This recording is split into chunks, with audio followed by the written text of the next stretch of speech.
नमस्कार दोस्तों, मेरा नाम विजय पवार है और मैं आज आपके साथ डिस्कस करूँगा कुछ एवरेज के अच्छे कांसेप्ट्स, बेसिक बिल्कुल और साथ में यूपीएससी ने जो पिछले कुछ वर्षों में एवरेज यानी औसत से रिलेटेड जो क्वेश्चंस पूछे हैं अपने एग्जाम में, तो उन सभी को भी हम डिस्कस करेंगे, जानेंगे कैसे उन्हें एक बेहतर अप्रोच के साथ आसानी से कम समय में बनाया जा सकता है।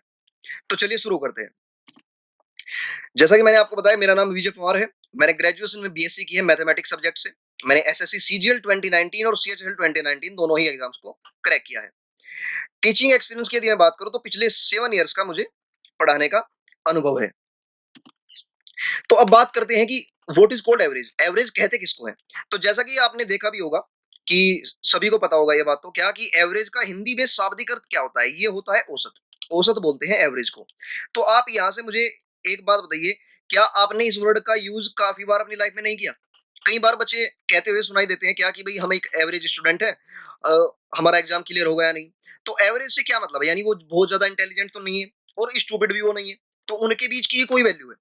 चलो खैर, इसे थोड़ी अंडरस्टैंडिंग मिली होगी। यानी एवरेज बिल्कुल जो लोअर लेवल है वो भी नहीं हो सकता, लोअर वैल्यू भी नहीं हो सकती और हाईएस्ट जो वैल्यू है वो भी बिल्कुल भी नहीं हो सकती।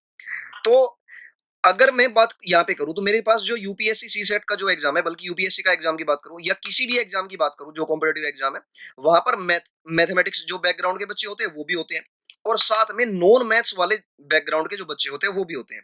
तो उन सभी को ध्यान में रखते हुए अगर इसका मैं आपको एक आसानी से इसको एक्सप्लेन कर दूं, मतलब एक ऐसी सॉरी, एक ऐसी इसकी परिभाषा आपको दे दूं जिसे आपको समझने में परेशानी ना हो। तो चलिए देखते हैं। जैसे क्या, भाई मेरे पास सपोज करो एक फील्ड है, ये मेरे पास एक खेत है और उस खेत के मेरे पास क्या है कि दो पार्ट है। ये मैंने दो पार्ट बना दिए इसके। अब सपोज करो कि एक खेत में क्या है कि 10 मीटर की हाइट तक मिट्टी डली हुई है, मतलब एक इसके भाग में खेत के, और दूसरे इसके हिस्से में 6 मीटर की हाइट तक मिट्टी डली हुई है। अब मुझे क्या करना है? मुझे इसका लेवल जो है इक्वल करना है। अब कोई भी अगर किसी भी आदमी से पूछोगे जिसे मैथ्स की नॉलेज भी नहीं है, तो वो सिंपल सी वो इतनी सी बात बता देगा क्या कि भाई इसमें से कुछ मिट्टी उठाकर इसमें डाल दो। उससे होगा क्या कि इसमें से कुछ मिट्टी लेंगे और इसमें डाल देंगे जिससे कि ये इक्वल हो जाए। तो यानी कर क्या रहे हैं, जो हमारा जो ग्रेटर वैल्यू है उससे कुछ ले रहे हैं और जो स्मॉलर वैल्यू है उसको हम कुछ दे रहे हैं। तो आप मुझे यहाँ से एक बात इतनी सी बताइए क्या कि अगर लेवल करना होगा तो लेवल करने के बाद इनका जो स्तर होगा, इनका जो स्तर होगा, इक्वल डिस्ट्रीब्यूशन इनका जो होगा वो क्या होगा? तो चलिए देखते हैं। मैं आपको पहले इससे पहले एक बात बता दूं, आप सभी ने एवरेज का ये फॉर्मूला सभी ने पढ़ा होगा अपनी 7th या 8th क्लास में। क्या कि भाई एवरेज क्या होता है? एवरेज होता है सम ऑफ ऑल ऑब्जर्वेशंस, यानी जो भी आंकड़े हम देख पा रहे हैं उन सभी का सम upon number of all observation, यानी जो उन आंकड़ों की संख्या है, यानी वो आंकड़े कितने हैं। जैसे कि यहां पर मैं देख पा रहा हूं कि मेरे पास दो आंकड़े हैं, ये 6 हो गया और एक 10 हो गया। तो अगर मैं यहाँ पे इसका एवरेज लेवल की बात करूं, एवरेज लेवल की अगर मैं यहां से बात करता हूं, तो ये क्या होगा एवरेज लेवल इसका? 6 प्लस 10, यानी इन दोनों का सम अपॉन 2। यानी मैं कह सकता हूं यहां से क्या कि भाई 8 मीटर जो होगा ना, 16/2 होगा ना, तो 8 मीटर होगा। 8 मीटर इसका एक्यूरेट लेवल होगा, यानी जो इसको बिल्कुल इक्वल कर देगा, समतल कर देगा। तो यानी यहाँ से मैं कह सकता हूँ क्या कि भाई एवरेज का मतलब क्या होता है? एवरेज का मतलब यानी इक्वल डिस्ट्रीब्यूशन एक तरीके से। यही तो बात है। यानी एक ऐसी वैल्यू जिसको देखकर हम आइडिया लगा सके कि हाँ भाई, मतलब पूरा जो डेटा है वो कैसा दिखता है, किस पे डिपेंड करता है। समझ आ रही है ये बात? तो अब यहाँ से आप क्या करोगे, इसमें से आप 2 मीटर की हाइट की मिट्टी निकालोगे और वो मिट्टी आप इसमें वो क्या ड्रॉप कर दोगे इसमें, ठीक है? 2 मीटर हाइट वाली मिट्टी। अब यहाँ से 10 में से 2 निकाला, यहाँ पे 8 रहा और यहाँ पे भी क्या हो गया, 6 + 2 8 हो गया। तो यानी ये खेत क्या हो गया, अब हमारा बिल्कुल लेवल में आ गया। ये बात आपको समझ आ गई होगी। अब चलते हैं और इसकी बेहतर अंडरस्टैंडिंग की ओर। अब सपोज करो मैं आपको कहने लगूं क्या कि भाई 20 और 40 का एवरेज निकाल कर आप बताओ मुझे, 20 और 40 का। तो आप सिंपली क्या करोगे, जैसा हमने अभी किया, 20 + 40 अपॉन क्या कर दो, 2 कर दो। ठीक है जी, बिल्कुल मानेंगे आपकी बात। 20 + 40 अपॉन 2 का मतलब क्या है? यानी ये हो जाएगा मेरे पास 60/2, यानी 30। लेकिन क्या बस एक यही तरीका है फॉर्मूले का ही? क्योंकि ये तो आपने पहले भी पढ़ा हुआ है 7th क्लास में, 8th क्लास में, या मतलब अगर आप कहीं से कोचिंग ना लो तो भी आप इस फॉर्मूले से करते हो। तो अगर देखो सीखना है तो बिल्कुल अंडरस्टैंडिंग ऐसी बनाकर सीखेंगे जिससे कि हमें समय भी कम लगे और क्वेश्चन भी बन जाए बिल्कुल सही। तो देखो मैं बताता हूँ यहाँ से क्या, मैं आपको एक बात कहूंगा कि भाई ये ठीक है 20 और 40 मेरे पास नंबर है। अब मैं क्या मान रहा हूँ, मैं मान रहा हूँ यहाँ से क्या कि भाई मैं एवरेज कुछ भी मान रहा हूँ अपने अकॉर्डिंग। सपोज करो भाई इनके बीच की कोई वैल्यू होगी 25 को मान लो, चलो 25 मैंने मान लिया क्या कि भाई एवरेज है। अब अगर मेरा जो एवरेज है वो 25 है, तो आप यहां से एक काम करो 25 के रेस्पेक्ट में 20 का डिफरेंस देखो। तो यानी 25 ये जो 20 है मेरे पास, यहाँ पे लिख रहा हूं मैं दूसरे कलर से, आपको समझ आया अच्छे से। ये 20 जो है ना, अगर मैं सम की बात करूं 25 से 5 कम है, ये इसका डिफरेंस हो गया ठीक है। अब अगर 40 की बात करूं, 40 क्या है, 40 25 से 15 ज्यादा है, यानी ओवरऑल सम जो मेरे पास बना, ओवरऑल सम मेरे पास क्या बना, यानी मेरे पास ओवरऑल सम प्लस 10 ज्यादा है। 10 ज्यादा होने का मतलब यानी मेरा एवरेज जो होगा वो इससे कुछ ज्यादा होगा 25 से। क्यों? क्योंकि सम ज्यादा आ रहा है यहाँ पे, प्लस 10 ज्यादा आ रहा है। अगर प्लस 10 ज्यादा आ रहा है तो एवरेज क्या होगा, एवरेज भी कुछ ना कुछ ज्यादा होगा। एवरेज कितना ज्यादा होगा, लेकिन आप यहां से एक बात देखिए क्या, मेरे पास दो ही तो नंबर है, तो ये 10 को मैं जब दो में डिवाइड करूंगा तो ये क्या होगा, मुझे मिलेगा +5। अगर मुझे +5 मिल रहा है तो मेरा जो एक्यूरेट एवरेज होगा 25 + 5 इक्वल क्या हो जाएगा, 30 हो जाएगा। इसमें किसी को कोई शंका बिल्कुल नहीं होनी चाहिए। ठीक है, तो ये आपको समझ आ गई होगी कि भाई जरूरी नहीं है कि हम फॉर्मूला लगाकर ही एवरेज निकालें, हम नॉर्मली कोई भी वैल्यू एज्यूम करके भी एवरेज निकाल सकते हैं। अब कई सारे बच्चे ऐसे कह सकते हैं कि भाई आपने तो 25 ले लिया, हमें कैसे पता 25 ही लेना है।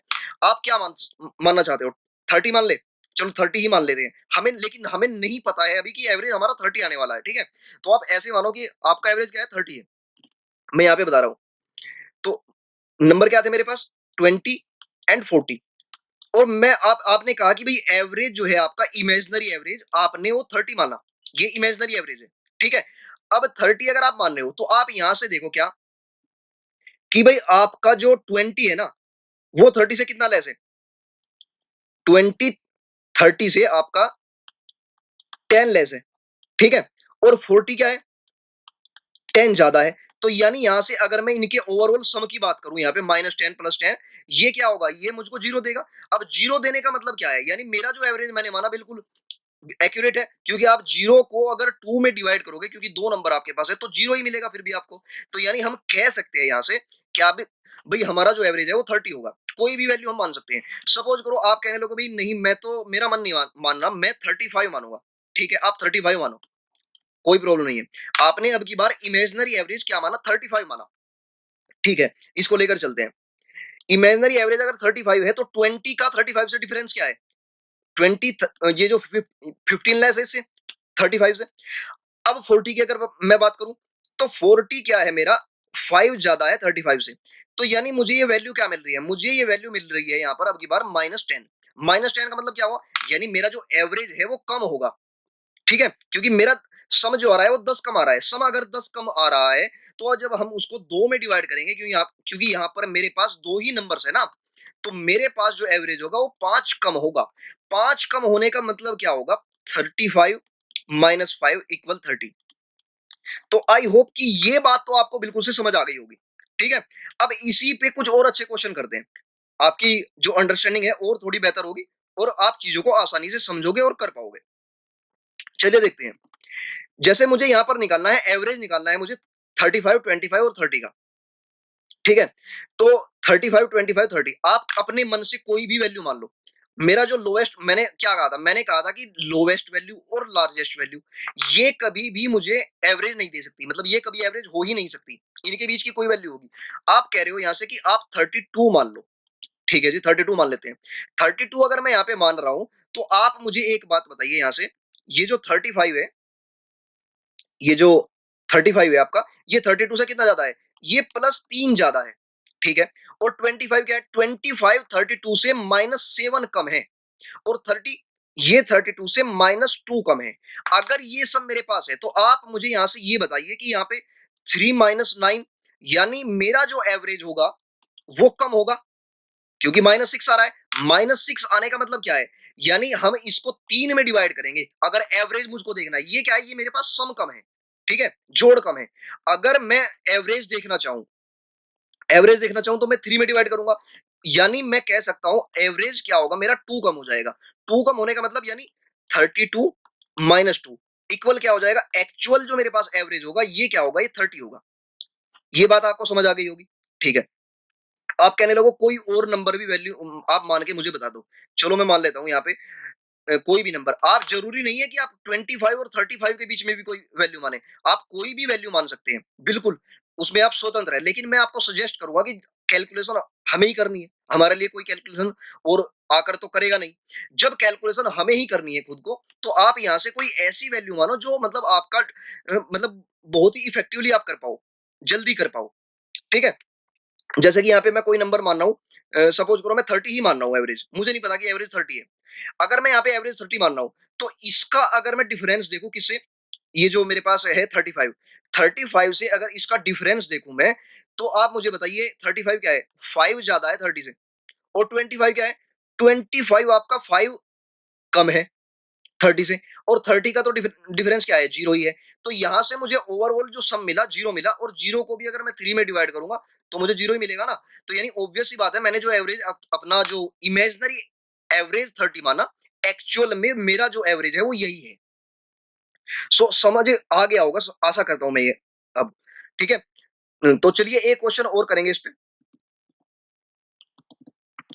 जैसे यहाँ पे मैंने एक एग्जांपल लिया हुआ है सेट ऑफ ऑब्जर्वेशन। और यानी मेरे पास ये सेट ऑफ ऑब्जर्वेशन है, यानी यहाँ पर सपोज करो कि ये कुछ स्टूडेंट्स के मार्क्स दिए हुए हैं। आपको क्या निकालना है? एवरेज मार्क्स निकालने हैं। तो एवरेज मार्क्स आप कैसे निकालोगे? तो आप मैंने क्या बताया? मैंने आपको पहले ये बताया क्या भाई, आप ऐसा करो कि इनमें से किसी भी नंबर मतलब कोई भी आसपास इन, जैसे मेरे पास क्या है यहाँ पे 11 है और 89 है, तो इनके बीच में 11 लोएस्ट नंबर है और ये लार्जेस्ट है। तो इनके बीच में कोई भी वैल्यू आप क्या करो, एज्यूम कर लो आपका एवरेज।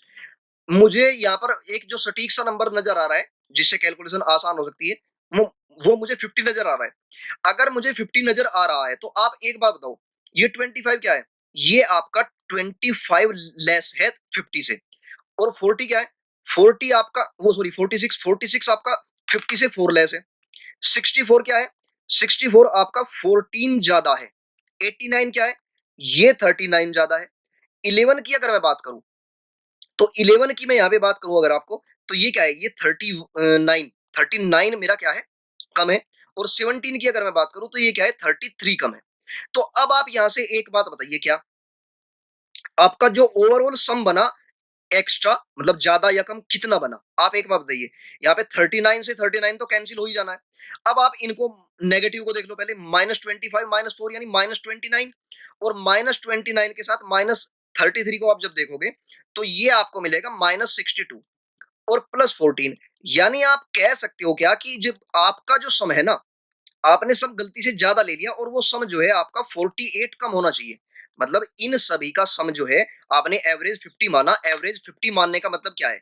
एवरेज 50 मानने का मतलब बस इतना सा ही तो है कि भाई आपने सम जो है कुछ ज्यादा ले लिया, मतलब इससे आगे निकल गए आप। तो यानी आपको पीछे कितना आना है? आपको सम के हिसाब से 48 पीछे आना है। और एवरेज के हिसाब से आप 48 को क्या करोगे? 48 को आप यहाँ पे देख लो कितने नंबर है आपके पास, 3 और 3 6, 6 नंबर है। तो आप क्या करो, 6 से इसको डिवाइड करो। 6 से अगर इसको डिवाइड कर रहे हो आप, तो आपको यहाँ पे क्या मिलेगा? यहाँ पर आपको मिलेगा, यानी मेरा जो एवरेज होगा ये 7 सॉरी 8 कम होगा। 6 8 जो होता है ना, तो 8 कम होगा। यानी 50 में से अगर मैं 8 कम करता हूं तो मुझे क्या मिलता है? मुझे एवरेज मिलता है 42। अब आप कहोगे कि ये तो मतलब आपने इतना जल्दी कैसे कर दिया? क्यों? क्योंकि भाई यहाँ पे इतने बड़े बड़े थोड़े मतलब ठीक ठाक नंबर दे रखे हैं। तो अगर इनका सम निकाल कर हम देखें तो उससे भी चलो मैं वेरीफाई करा देता हूं इसको। कैसे? भाई मेरे पास फॉर्मूला क्या होता है? नंबर वो sorry sum of all observations upon number of all observations, ये मेरे पास फॉर्मूला होता है। तो यहां से अगर मैं एवरेज निकालू, इसका एवरेज मार्क्स निकालू, तो आप मुझे एक बात बताइए यहां से क्या, कि भाई मेरे पास जो है ना, इनका सम कितना बन रहा है? 20 + 40 60 और 60 120, 120 एंड 80 200 एंड 10 और 10 20, यानी 220 तो ये हो गया। प्लस मैंने अभी तक यूनिट डिजिट का सम नहीं किया है, तो उसको भी करते हैं। 5 + 6 11 + 4 यानी 15 और 9 24 और 1 और 7 8, यानी 32 ये मेरे पास हो गया। ठीक है। आपको यहां से क्या मिला? यहां से आपको 220 प्लस 32 और डिवाइड करना है आपको 6 से, क्योंकि आपके पास 6 नंबर है यहाँ पे। तो 252 अपॉन 6 इक्वल, यहाँ पे क्या हो गया, 6 4 जा और 6 2 जा। तो आप बताइए, आपको ये तो अभी भी यही यही आ रहा है, आपका एवरेज जो है 42 है। तो यानी कहने का मतलब क्या है कि अगर आप ऊपर वाले तरीके से जाओगे, यहाँ पर इनका डिफरेंस देख के कोई भी वैल्यू आप करके करोगे तो आपको आसानी होगी कैलकुलेशन करने में। आपको बहुत सारे नंबर एक साथ नहीं जोड़ने पड़ेंगे, सबसे बड़ी बात। और कुछ नंबर देखो, यहाँ पे कुछ नंबर नेगेटिव में है, कुछ पॉजिटिव में है, तो कुछ कैंसिल भी हो जाने हैं, या डिफरेंस उनका आसानी से निकाल सकते हैं। सो आशा करता हूँ कि आपको ये चीज तो बिल्कुल समझ आई होगी। तो चलिए बढ़ते हैं नेक्स्ट टॉपिक की ओर। तो नेक्स्ट क्वेश्चन मेरा क्या है, यहाँ पर average marks of 2 students are 47 and average marks of 3 students are 53। यानी मेरे पास 2 स्टूडेंट है, उनका जो एवरेज मार्क्स है ये क्या है, 47 है। और 3 स्टूडेंट है मेरे पास, उनका जो एवरेज मार्क्स है 53 है। अब आप कहोगे कि अब बताओ, अब यहाँ पे तो फंस गए, क्योंकि क्योंकि यहाँ पर क्या कर दिया इसने, भाई 2 स्टूडेंट एक जगह दे दिए और 3 स्टूडेंट एक जगह दे दिए। तो मैं आपको ये बताना चाह रहा हूँ क्या, कि बिल्कुल भी आपको मतलब घबराने की जरूरत नहीं है। क्यों? देखो मैं बता रहा हूँ आपको। आप क्या कीजिए, यहाँ पर कोई भी, जैसा हमने अभी तक मानते हुए आए हैं, कोई भी अपना बीच का नंबर एवरेज मान लीजिए। मैं मान रहा हूँ यहाँ पे एवरेज मेरा क्या हो गया, 50 हो गया। ठीक है, ये एवरेज क्या हुआ, 50 हो गया। अगर एवरेज मेरा 50 हुआ, तो ये जो 47 है ये 50 से कितना लेस है, कितना लेस है ये इससे, ये जो है इससे 3 लेस है। और क्योंकि यहाँ पर 2 स्टूडेंट्स है तो दोनों का हम सम लेंगे यहाँ पे, यानी मेरे पास ये 6 लेस हुआ। ठीक है, इतनी बात समझ आ गई। अब आप एक बात बताइए, क्या अगर आप इसको करो, क्या नाम है, 53 को, तो ये क्या होगा, ये आपका 3 ज्यादा है 50 से। और क्योंकि यहाँ पे 3 बंदे हैं, तो यहाँ पर क्या हो गया, मेरे पास इनका जो सम हुआ +9 ज्यादा हुआ। यानी मैं कह सकता हूं क्या, ओवरऑल जो सम है मेरे पास +3 ज्यादा आने वाला है। क्योंकि -6 +9 जब आप करोगे तो आपको 3 मिलेगा, 9 में से 6 को माइनस करके। तो यानी 3 एक्स्ट्रा आएगा, और वो 3 कितने लोगों में बटेगा, वो 3 बटेगा 5 लोगों में, क्योंकि 3 और 2 5 बंदे हैं यहाँ पे। आप मुझे अब एक बात बताइए, क्या कि 3/5 क्या होता है, 0.6। यानी जो आपने अपना एवरेज माना, इमेजिनरी एवरेज आपने 50 माना था, आपका एक्चुअल एवरेज उससे 0.6 ज्यादा होगा। और 0.6 ज्यादा होने का मतलब क्या है, यानी 50.6 होगा। तो अब आप बताइए, इसमें प्रॉब्लम है क्या कुछ? मुझे लगता नहीं है कि इसमें आपको जरा सी भी तकलीफ हुई होगी। सो ऐसे ही अंडरस्टैंडिंग अगर हम बनाए अपनी, तो हम चीजों को बहुत आसानी से देख सकते हैं, समझ सकते हैं, और उनको कम समय में सोल्व कर सकते हैं। चलिए नेक्स्ट बढ़ते हैं। जैसे यहाँ पर क्या है मेरे पास, अ, इसे इस क्वेश्चन को बताने से पहले मैं आपको एक छोटी सी बात बताऊंगा। यहाँ पे मैंने एक एग्जांपल लिया था अभी थोड़ी देर पहले, मैं यहाँ पे बता रहा हूँ इसको। अभी मैंने एक एग्जांपल लिया था, उसका डेटा आई थिंक ये है 25 और 11 एंड 64, 46, 89 एंड 17। ये मेरे पास, मुझे याद है कुछ, मैंने ऐसा डेटा कुछ लिया था।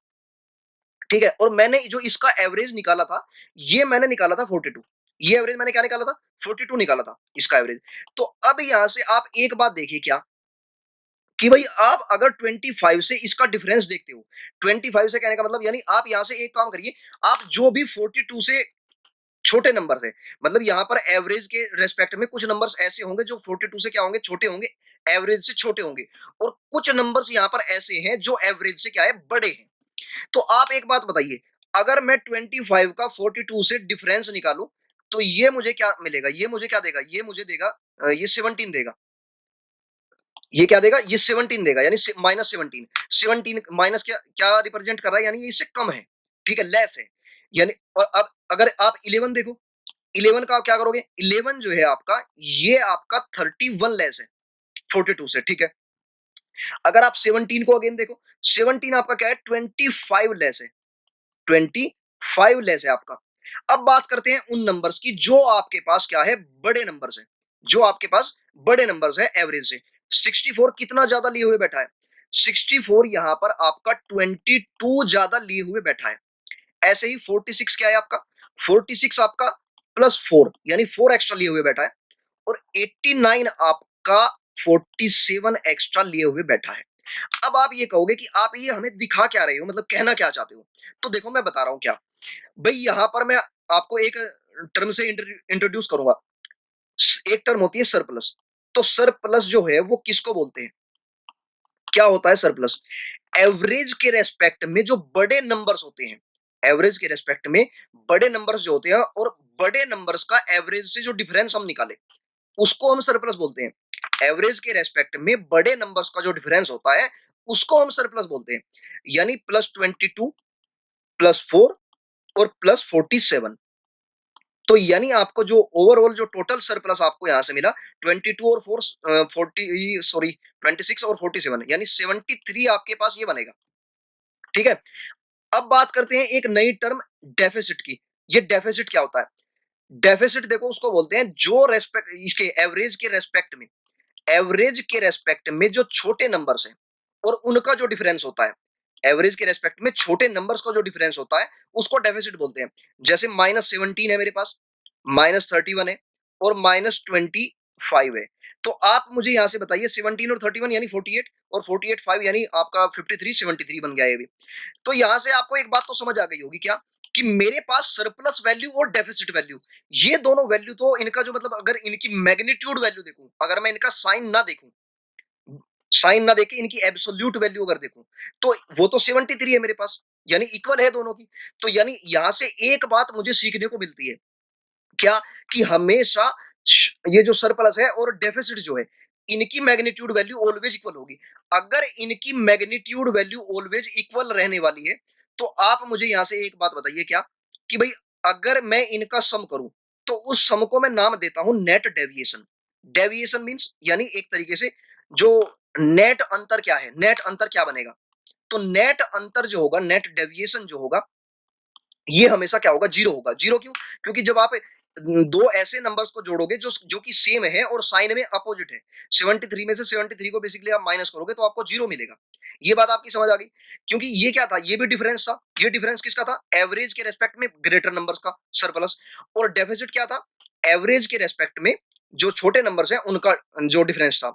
तो यानी इन दोनों को जब मैंने देखा, ये दोनों मेरे पास डिफरेंस है, और तो मैं नेट डेविएशन अपना निकाला, तो ये क्या मिलेगा मुझे? हमेशा जीरो मिलेगा ये। अब बात करते हैं उस क्वेश्चन की जो अभी हम छोड़ के आए हैं पीछे। ये क्वेश्चन था वो। तो उस क्वेश्चन के लिए मैंने आपको इतनी सारी ये बातें बताई। क्या?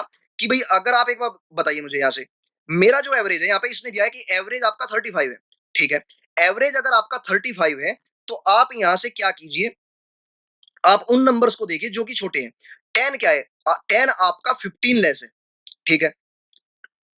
वो सॉरी 10 आपका 25 लेस है। 35 से 10 आपका 25 लेस है। और 20 क्या है? ये 15 लेस है। ऐसे ही 28 को अगर मैं देखूं तो ये क्या है? 7 लेस है। तो यहां से अगर मैं डेफिसिट की बात करूं, मेरा जो डेफिसिट होगा यहां से, वो क्या होगा? डेफिसिट मुझे यहां से मिलेगा -25, -15 और -7। यानी मैं कह सकता हूं -47 मुझे यहां से डेफिसिट मिल जाएगा। अगर बात करूं मैं यहां से सरप्लस की, अगर मैं यहां से सरप्लस की बात करूं, सरप्लस क्या होगा? तो अभी आप देखिए, आपके पास ये जो 46 है, ये 35 से कितना एक्स्ट्रा है? ये आपका 11 एक्स्ट्रा है। 89 क्या है? वो सॉरी 39, 39 क्या है? ये आपका 35 से 4 ज्यादा है। 40 क्या है? आपका 5 ज्यादा है। और ये x एक ऐसी वैल्यू है, इसका मुझे पता नहीं ये ज्यादा कैरी किए हुए हैं या कम कैरी किए हुए हैं। तो मैं देखता हूं मेरे पास जो सरप्लस बना अभी तक वो कितना है। मेरे पास जो सरप्लस है +11 हुआ, +4 और +5, यानी यहां से मुझे सरप्लस मिला 20 के इक्वल। आप एक बात बताइए क्या, कि भाई अभी हम सीख के आए हैं डेफिसिट और सरप्लस की वैल्यू क्या होती है? इक्वल होती है। ठीक है, डेफिसिट और सरप्लस की वैल्यू इक्वल होगी। तो ये 20 जो है, ये 47 बनाने के लिए क्या करूं? 20 को 47 बनाने के लिए मुझे 27 सरप्लस की आवश्यकता है। और 27 सरप्लस कौन देगा? अभी तक केवल एक नंबर ऐसा है जिसका हमें कुछ पता नहीं था कि वो सरप्लस देगा या डेफिसिट देगा। लेकिन अब यहां से हम देख पा रहे हैं क्या, कि भाई वो हमें सरप्लस ही देगा पक्का, अगर मुझे इन दोनों की वैल्यू इक्वल चाहिए। ठीक है, क्योंकि और कोई छोटा नंबर तो मेरे पास है नहीं, बस एक नंबर है, तो वो बड़ा ही होगा, सीधी सी बात है। तो यानी अगर ये नंबर मुझे 27 का सरप्लस दे रहा है एक्स, तो एक्स की वैल्यू यहां से क्या हो जाएगी? एक्स की वैल्यू यहां से मुझे मिलेगी एवरेज से 27 ज्यादा। सरप्लस का मतलब क्या होता है भाई? एवरेज से कुछ ज्यादा। तो यानी एवरेज से कितना ज्यादा हमने देखा? यहाँ पर 27 ज्यादा देखा। 27 यानी आपका 35 + 27 यानी 62 आपका जो हो गया एक्स की वैल्यू हो गया। अब आप कहोगे कि ठीक है, मतलब हमने ये तो सीख ही लिया। कोई मतलब ऐसा मेथड जो कि हम आसानी से कर पाए, देखो इससे आसान तो कुछ है नहीं, सीधी सी बात जो है। लेकिन अगर आपको बेसिक से सीखना है ये, तो बेसिक से मैं बता देता हूँ इसको कैसे। हमने जो सीखा था कि सम जो होगा इनका सभी का, मैं सम करके बता रहा हूँ यहाँ पे। 10 और 20 कितना होगा, 30 होगा, और 30 प्लस 46 यानी आपका 76 और 28 यानी 104, 39 143 और 40 यानी 183 प्लस एक्स। ये आपका क्या होगा, सम होगा। इस सम को आप डिवाइड करते हो इनके जितने नंबर्स है, जितने नंबर नंबर्स का ये डेटा हमको मालूम है, तो ये कितने नंबर्स है, ये हमारे पास नंबर है 7। ठीक है, तो 7 नंबर्स मेरे पास है ये। तो यानी सम अपॉन नंबर ऑफ टर्म्स जो हो गया हमारे पास, नंबर ऑफ ऑब्जर्वेशन, ये किसके इक्वल है, ये इक्वल है हमारा 35 के इक्वल। तो यानी आप यहां से कह सकते हो क्या, क्योंकि एवरेज यही होता है ना, sum of all observation upon number of all observation और इक्वल एवरेज। तो यहां से आप देखोगे 183 प्लस एक्स इक्वल 35 इंटू 7, यानी ये आपका हो जाएगा 245। 35 7 जा, क्योंकि आप देख सकते हो नॉर्मली भी, अगर आपको याद नहीं है कैसे, भाई अगर टेबल याद नहीं है तो आप ऐसे ब्रेक कर सकते हो, 30 इंटू 7 यानी 210 और 5 इंटू 7 यानी 35। तो 210 प्लस 35 यानी 245। आप यहां से एक बात देखिए, अभी एक्स की जो वैल्यू आपको मिलेगी, एक्स की वैल्यू यहां से क्या मिलेगी, 245 माइनस 183, यानी आपको यहां से क्या मिला, 17 ये और 45 ये, यानी आपको 62। ये वैल्यू आपको मिल गई 62। ये इधर भी यही वैल्यू आई थी हमारे पास 62। तो यानी कौन सा मेथड आपको आसान लगा, आप कहोगे कि ये बहुत कम समय में हो गया। ये कम समय में हो गया, ठीक बात है, लेकिन यहाँ पर नंबर्स क्या है, नंबर बहुत छोटे छोटे से हैं, आप इनका सम आसानी से कर सकते हो। कई बार ऐसे नंबर्स हमारे पास आ जाते हैं जो डेसिमल्स में होते हैं, या दो से ज्यादा डिजिट के होते हैं, 3 के 4 के। ठीक है, तो इस तरीके से अगर हम करें, ये जो मैंने आपको मेथड बताया ये लेफ्ट साइड में, तो ये हमेशा ही आपको बेनिफिट देगा। जरूरी नहीं कि आप इससे बंध जाइए, आप सीखिए सब कुछ, और जैसा क्वेश्चन आए वहां पर वो यूज करिए, मानना ये है मेरा। ठीक है, तो चलिए नेक्स्ट जो है उसे समझते हैं। अब हम इसकी कुछ बेसिक प्रॉपर्टीज देखेंगे। बेसिक प्रॉपर्टीज ऑफ एवरेज क्या, if we have data of some numbers and their average is A. अगर मेरे पास कुछ नंबर्स का डेटा जो है, कुछ नंबर्स का मेरे पास क्या है, डेटा है, और उनका एवरेज यहां पर क्या है, ए है। तो अब नीचे कुछ पॉइंट्स दिए गए हैं, इनको समझने का प्रयास करते हैं। अगर प्रत्येक नंबर्स में, जितने भी नंबर्स मेरे पास है, प्रत्येक नंबर नंबर में अगर मैं एक्स को ऐड कर देता हूं, तो मेरा जो एवरेज क्या होगा, वो कैसे इंपैक्ट करेगा, उसमें भी एक्स से मतलब ऐड हो जाएगा, एक्स ऐड हो जाएगा, उसमें भी एक्स प्लस हो जाएगा। ठीक है, एवरेज भी एक्स से बढ़ जाएगा। अगर मैं प्रत्येक नंबर से एक्स को माइनस करूं, सब्ट्रैक्ट करूं, तो मेरे पास क्या होगा, एवरेज भी एक्स डिक्रीज हो जाएगा। ऐसे ही अगर प्रत्येक नंबर को मल्टीप्लाई करता हूं मैं, मल्टीप्लाई बाई एक्स, ठीक है, तो एवरेज भी क्या हो जाएगा, एक्स से मल्टीप्लाई हो जाएगा मेरा, ए इंटू एक्स।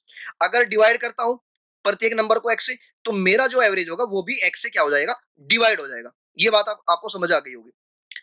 अब फिफ्थ जो पॉइंट है, ये मैंने आपको बता चुका मैं पहले, क्या कि भाई अगर मेरे पास सपोज करो A1 A2 A3 और एंड सो ऑन AN तक, ये इंक्रीजिंग ऑर्डर में नंबर लिखे हुए हैं। ठीक है, तो यहां से आप देख सकते हो क्या कि मेरा जो एवरेज है वो कभी भी छोटा नंबर नहीं हो सकता सबसे, और सबसे बड़ा नंबर नहीं हो सकता। एवरेज जो होगा इन्हीं के बीच की कोई वैल्यू होगी, और जरूरी नहीं है कि वो वैल्यू इनमें से ही कोई हो। जैसे मैंने पीछे एग्जांपल लिया था, वो 42 जो वहां पे आया था, तो हमारे पास उनमें से कोई भी एक वैल्यू नहीं थी। देखो यहाँ पे मैं बता रहा हूँ, एक सेकेंड, जस्ट ए मिनट। जैसे यहाँ पे क्या था, ये मेरे पास डेटा था, ये मेरे पास डेटा था, तो इनका एवरेज क्या है, 42 है। अब ये 11 से क्या है, 11 से तो ये आपका बड़ा है, और 89 से आपका क्या है, ये छोटा है। तो यानी मेरे जो नंबर्स है उन्हीं के बीच में ये वैल्यू है। ठीक है, और जरूरी नहीं है कि ये जो बीच की वैल्यू होगी इन नंबर्स में से कोई होगी, वो हमारा डिपेंड करता है डिवाइड पे, डिवीजन पे। ठीक है, तो सीखते हैं चलो आगे। यहां पर कुछ दिया हुआ है क्या, कि अगर मेरा डेटा जो है, अगर डेटा मुझको दिया हुआ है किसमें, एपी में। अब ये एपी क्या होती है, एपी का समझ नहीं आया जी। एपी बोलते हैं अर्थमेटिक प्रोग्रेशन को। ये क्या होती है, ये तो आज ही नाम सुना।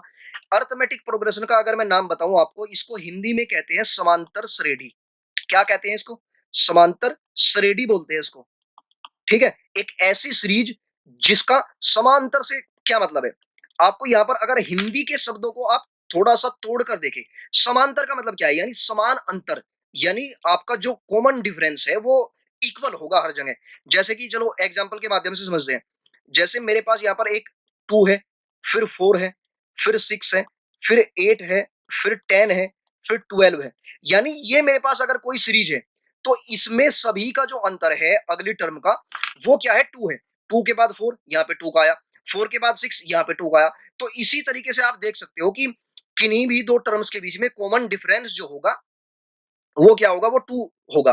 अब कॉमन डिफरेंस को मैं बता दूं आपको, कॉमन डिफरेंस को हम डी से डिनोट करते हैं। तो यहाँ पर डी क्या है? डी यहाँ पर 2 है। ठीक है। अब आप एक बात बताइए क्या, कि भाई अगर मेरी जो सीरीज है वो एपी में है, अगर जो डेटा है वो एपी में है, तो एवरेज कैसे निकालेंगे? तो एवरेज निकालने के लिए आप सिंपली कुछ नहीं करना होता, आप फर्स्ट टर्म को जोड़िए किसके साथ?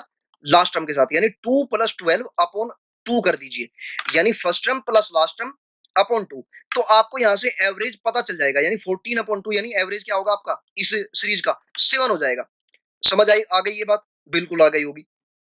ठीक है। अगर आपको सम निकालना हो, सपोज करो आप कहने लगो कि भाई मुझे तो उस सीरीज का सम निकालना है, जो मुझे डेटा दिया हुआ है उसका मुझे सम निकालना है। तो आप क्या कीजिए, अभी हमने सीखा था एक फॉर्मूला, आपको याद हो क्या? कि भाई एवरेज क्या होता है? एवरेज होता है आपका sum of all observations upon number of terms. Number of terms को मैं यहां पर एन से दिखा रहा हूं। तो अगर मुझे सम निकालना हो, तो सम निकालना हो तो मैं क्या करता हूं? Average multiply by N. क्योंकि ये जो एन है ये उठकर इधर चला जाएगा लेफ्ट हैंड साइड में मल्टीप्लाई में। समझ आ गई ये बात? तो यानी मैं कह सकता हूं क्या, कि भाई सम जो होगा एवरेज इंटू एन होगा। एन मतलब नंबर ऑफ टर्म्स होगा। तो यहाँ पे भी वही सीन है। देखो, ए प्लस एल बाई टू क्या था? एवरेज था। यहाँ पे भी यही लिखा हुआ है, ए प्लस एल बाई टू। बस साथ में इस एन को चिपका दिया हमने। एन को चिपकाने से मतलब क्या, कि हमने एन की मल्टीप्लाई कर दी, नंबर ऑफ टर्म्स की मल्टीप्लाई कर दी एवरेज में। तो इससे हमें क्या मिलेगा? सम मिल जाएगा। इसी एग्जांपल के माध्यम से समझाने का प्रयास करता हूं। अगर मेरे पास एवरेज क्या है? 7 है। ठीक है, एवरेज 7 हो गया। आप कहने लोगों कि इसका सम निकालना है, तो 7, जस्ट सेकंड, 7 इंटू, आपके पास नंबर देखिए कितने हैं? नंबर आपके पास है यहाँ पर 6।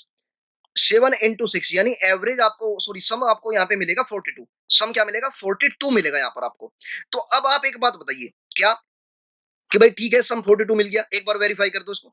तो आप वेरीफाई करके देख लीजिए क्या, 2 इंटू फोर, वो सॉरी 2 प्लस 4 6 हो गया, और 6 12 एंड 8, ये हो गया 20 और 22। तो 20 और 22 42, तो बिल्कुल वेरीफाइड है। बिल्कुल आपका एग्जैक्ट जो होगा एक्यूरेट आंसर मिलेगा आपको, अगर आप इन पर थोड़ा पकड़ नहीं बना पाओगे। ठीक है। आप अगर कहने लगो कई बार कि भाई मुझे तो ये एपी के फॉर्मूले याद अगर ना हो तो मैं क्या करूं, तो बेसिक जो अप्रोच है वो तो ये है ही। बेसिक क्या अप्रोच है इसकी एवरेज की? बेसिक अप्रोच एवरेज की ये है कि एवरेज इक्वल क्या होता है? Sum of on number of terms होता है, नंबर ऑफ और ऑब्जर्वेशन होता है। तो वो तो मैं फिर भी कर सकता हूं। ये तो बस एक आपको आइडिया इस वजह से दिया जा रहा है कि अगर आपको ये याद रहे, बल्कि मैं सजेस्ट करूंगा कि इनको याद रखो, एग्जाम में हेल्प मिलती है। आप उन बच्चों से एडवांटेज ले पाओगे जिनको ये चीजें नहीं पता है, क्योंकि सबको ये चीजें नहीं पता होती। अगर आप यहाँ पर सीख रहे हो तो आप अपना मोटिव रखो कि सब कुछ सीखना है, और जहां पर आपको टाइम हो सके वहां पर आपको टाइम बचाना है। चलिए देखते हैं नेक्स्ट। अब यहाँ पर बात कर लेते हैं number of terms in AP. जैसे अगर मेरे पास सपोज करो, मैं यहाँ पे एक एपी लिख दे रहा हूँ, यहाँ पे एक एपी लिख रहा हूँ, 3 7 11, और ऐसे ही मैं आगे बढ़ता हुआ जा रहा हूँ। सपोज करो मैं कहां तक चला गया, यहाँ पे 51 तक चला गया। ठीक है, 51 तक मैं आ गया, या 51 ज्यादा हो जाएगा। आप यहाँ पे ऐसा करो, 21 ले लो, 21, लेकिन ले नहीं सकते आप यहाँ पे, 23 आपको लेना होगा, क्योंकि आपका फिर डिफरेंस जो है इनके बीच में, मुझे डिफरेंस भी क्या रखना है? डिफरेंस भी मुझे 4 4 का रखना है। जैसे मैं यहाँ पे बता रहा हूँ ना, 3 के बाद 7 आया, यानी 4 का डिफरेंस है, और 4 के बाद मुझे क्या रखना है डिफरेंस? यहाँ पे 11 आया, 4 डिफरेंस रखने के बाद। तो यानी आपका मैंने क्या ले लिया यहाँ पर? नंबर 23 ले लिया। अब आप मुझे बताइए क्या, कि भाई यहाँ पर नंबर ऑफ टर्म्स अगर मुझे निकालनी हो, ये मेरे पास एक एपी है, ये क्या है? मेरे पास एक एपी है, मुझे यहाँ पर क्या निकालना है? डिफरेंस निकालना है। तो अब आप वो, सॉरी, नंबर ऑफ टर्म्स निकालना है। नंबर ऑफ टर्म्स निकालने के लिए आप क्या करोगे? आप यहां से एक बात बताइए क्या, नंबर ऑफ टर्म्स अगर एपी के निकालने हो, तो आपको सिंपली क्या करना है? आप ऐसा करो, लास्ट टर्म में से फर्स्ट टर्म को माइनस करो, और इनका जो कॉमन डिफरेंस है उससे डिवाइड करो, प्लस क्या करो? प्लस आप इसमें क्या कर दो? 1 को प्लस कर दो। ठीक है। जैसे मैंने यहाँ पे लिखा हुआ भी है। अगर मैं यहाँ पे इस सीरीज में n की वैल्यू निकालूँ आप, तो आप देखेंगे यहाँ पे क्या कि भई 3, ये सॉरी 23 माइनस 3, ये आपका क्या हो गया last term minus first term upon इनका जो कॉमन डिफरेंस है वो आपका है यहाँ पे 4 और प्लस क्या है 1 है। तो अब आप यहाँ से बताइए 23 में से अगर 3 को माइनस आप करते हैं तो आपको 20 मिलेगा और 20/4, 20/4 प्लस 1 यानी 5 प्लस 1, यानी आपके पास यहाँ पर कितने टर्म्स है 6 टर्म्स है। आप कहोगे कि वेरीफाई करके बताओ हमको। इसी वजह से मैंने छोटी वैल्यू ली 23 तक, क्योंकि 51 तक काफी सारी वैल्यूज हो जाती। ठीक है, तो यहाँ पर देखते हैं 3, 7, 11 और इसके बाद क्या आएगा, आपका 15 आएगा, 15 के बाद 19 आएगा और 19 के बाद 23। आपकी सीरीज जो है पूरी हो गई क्या? तो अब आप यहां से देखिए आपके पास 6 ही वैल्यू है क्या, और मेरा जो आंसर आया है ये भी 6 ही आया है क्या? तो आप यहां से समझ सकते हैं कि अगर आपके पास कोई एपी है तो वहां पर क्या कर सकते हो आप आसानी से, बिल्कुल आसानी के साथ आप नंबर ऑफ टर्म्स कैलकुलेट कर सकते हो इस फॉर्मूले का यूज करके। ठीक है, चलिए नेक्स्ट एक एग्जांपल लेते हैं, आपको और अंडरस्टैंडिंग आपकी बनेगी यहाँ पर।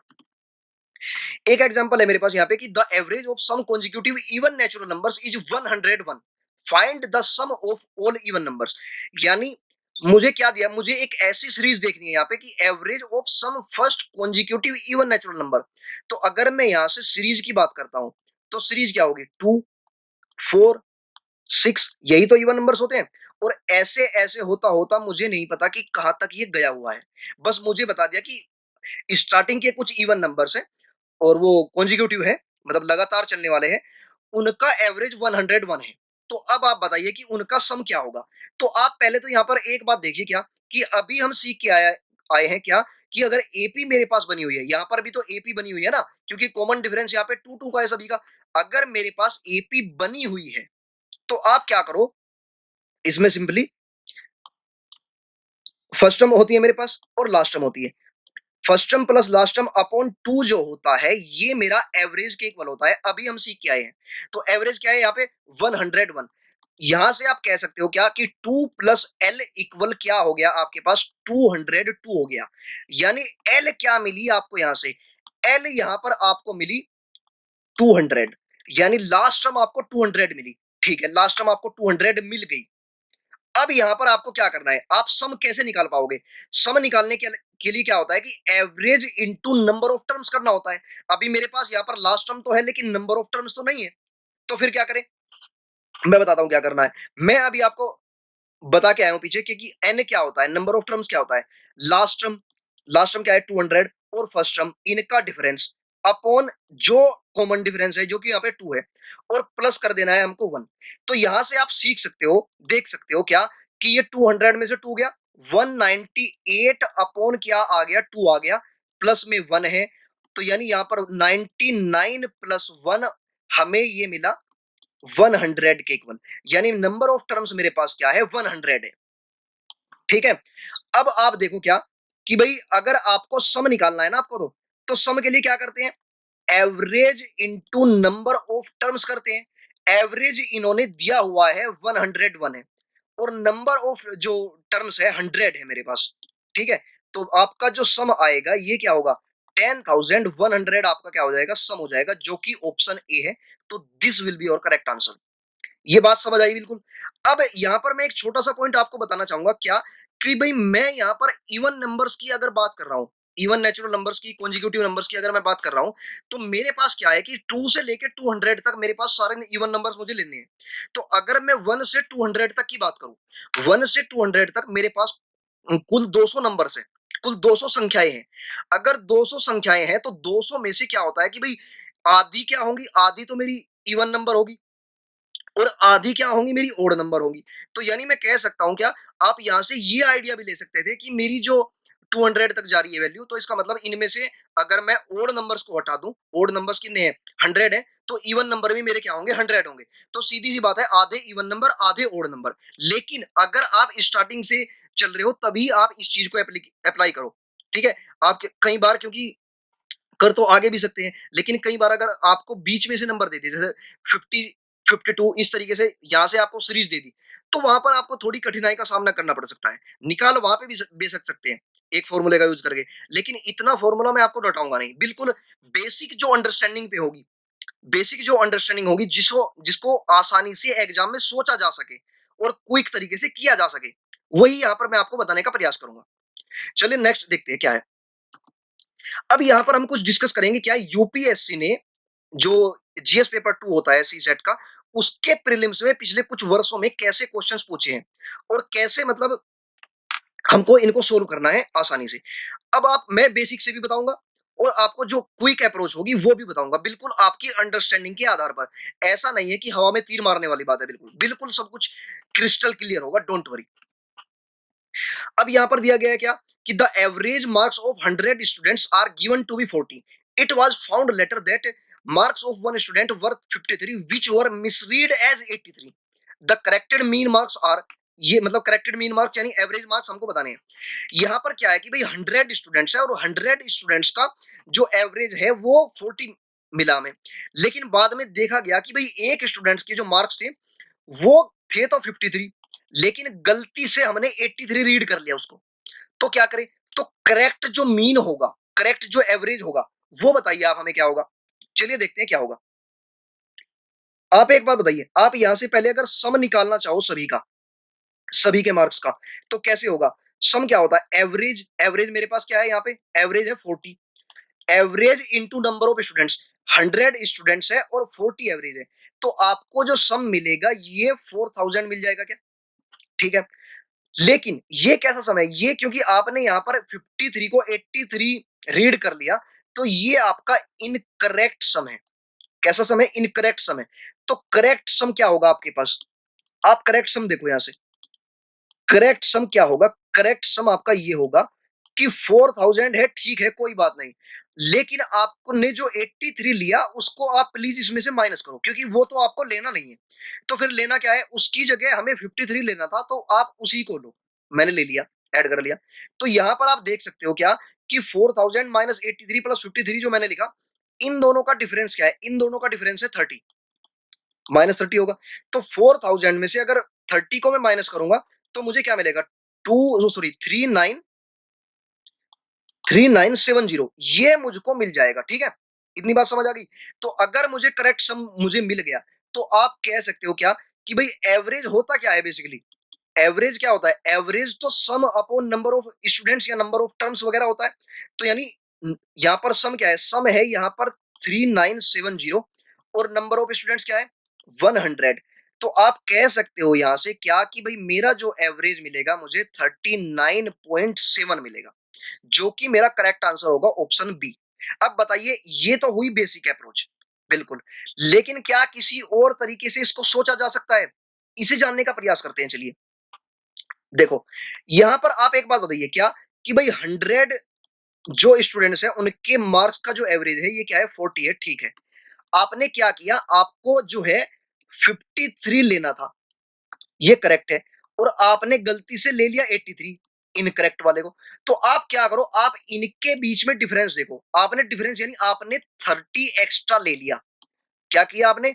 आपने 30 ज्यादा ले लिया मार्क्स से किसी के। अगर आप किसी के मार्क्स 30 बढ़ा रहे हो तो एवरेज तो बढ़ेगा ही, सीधी सी बात है।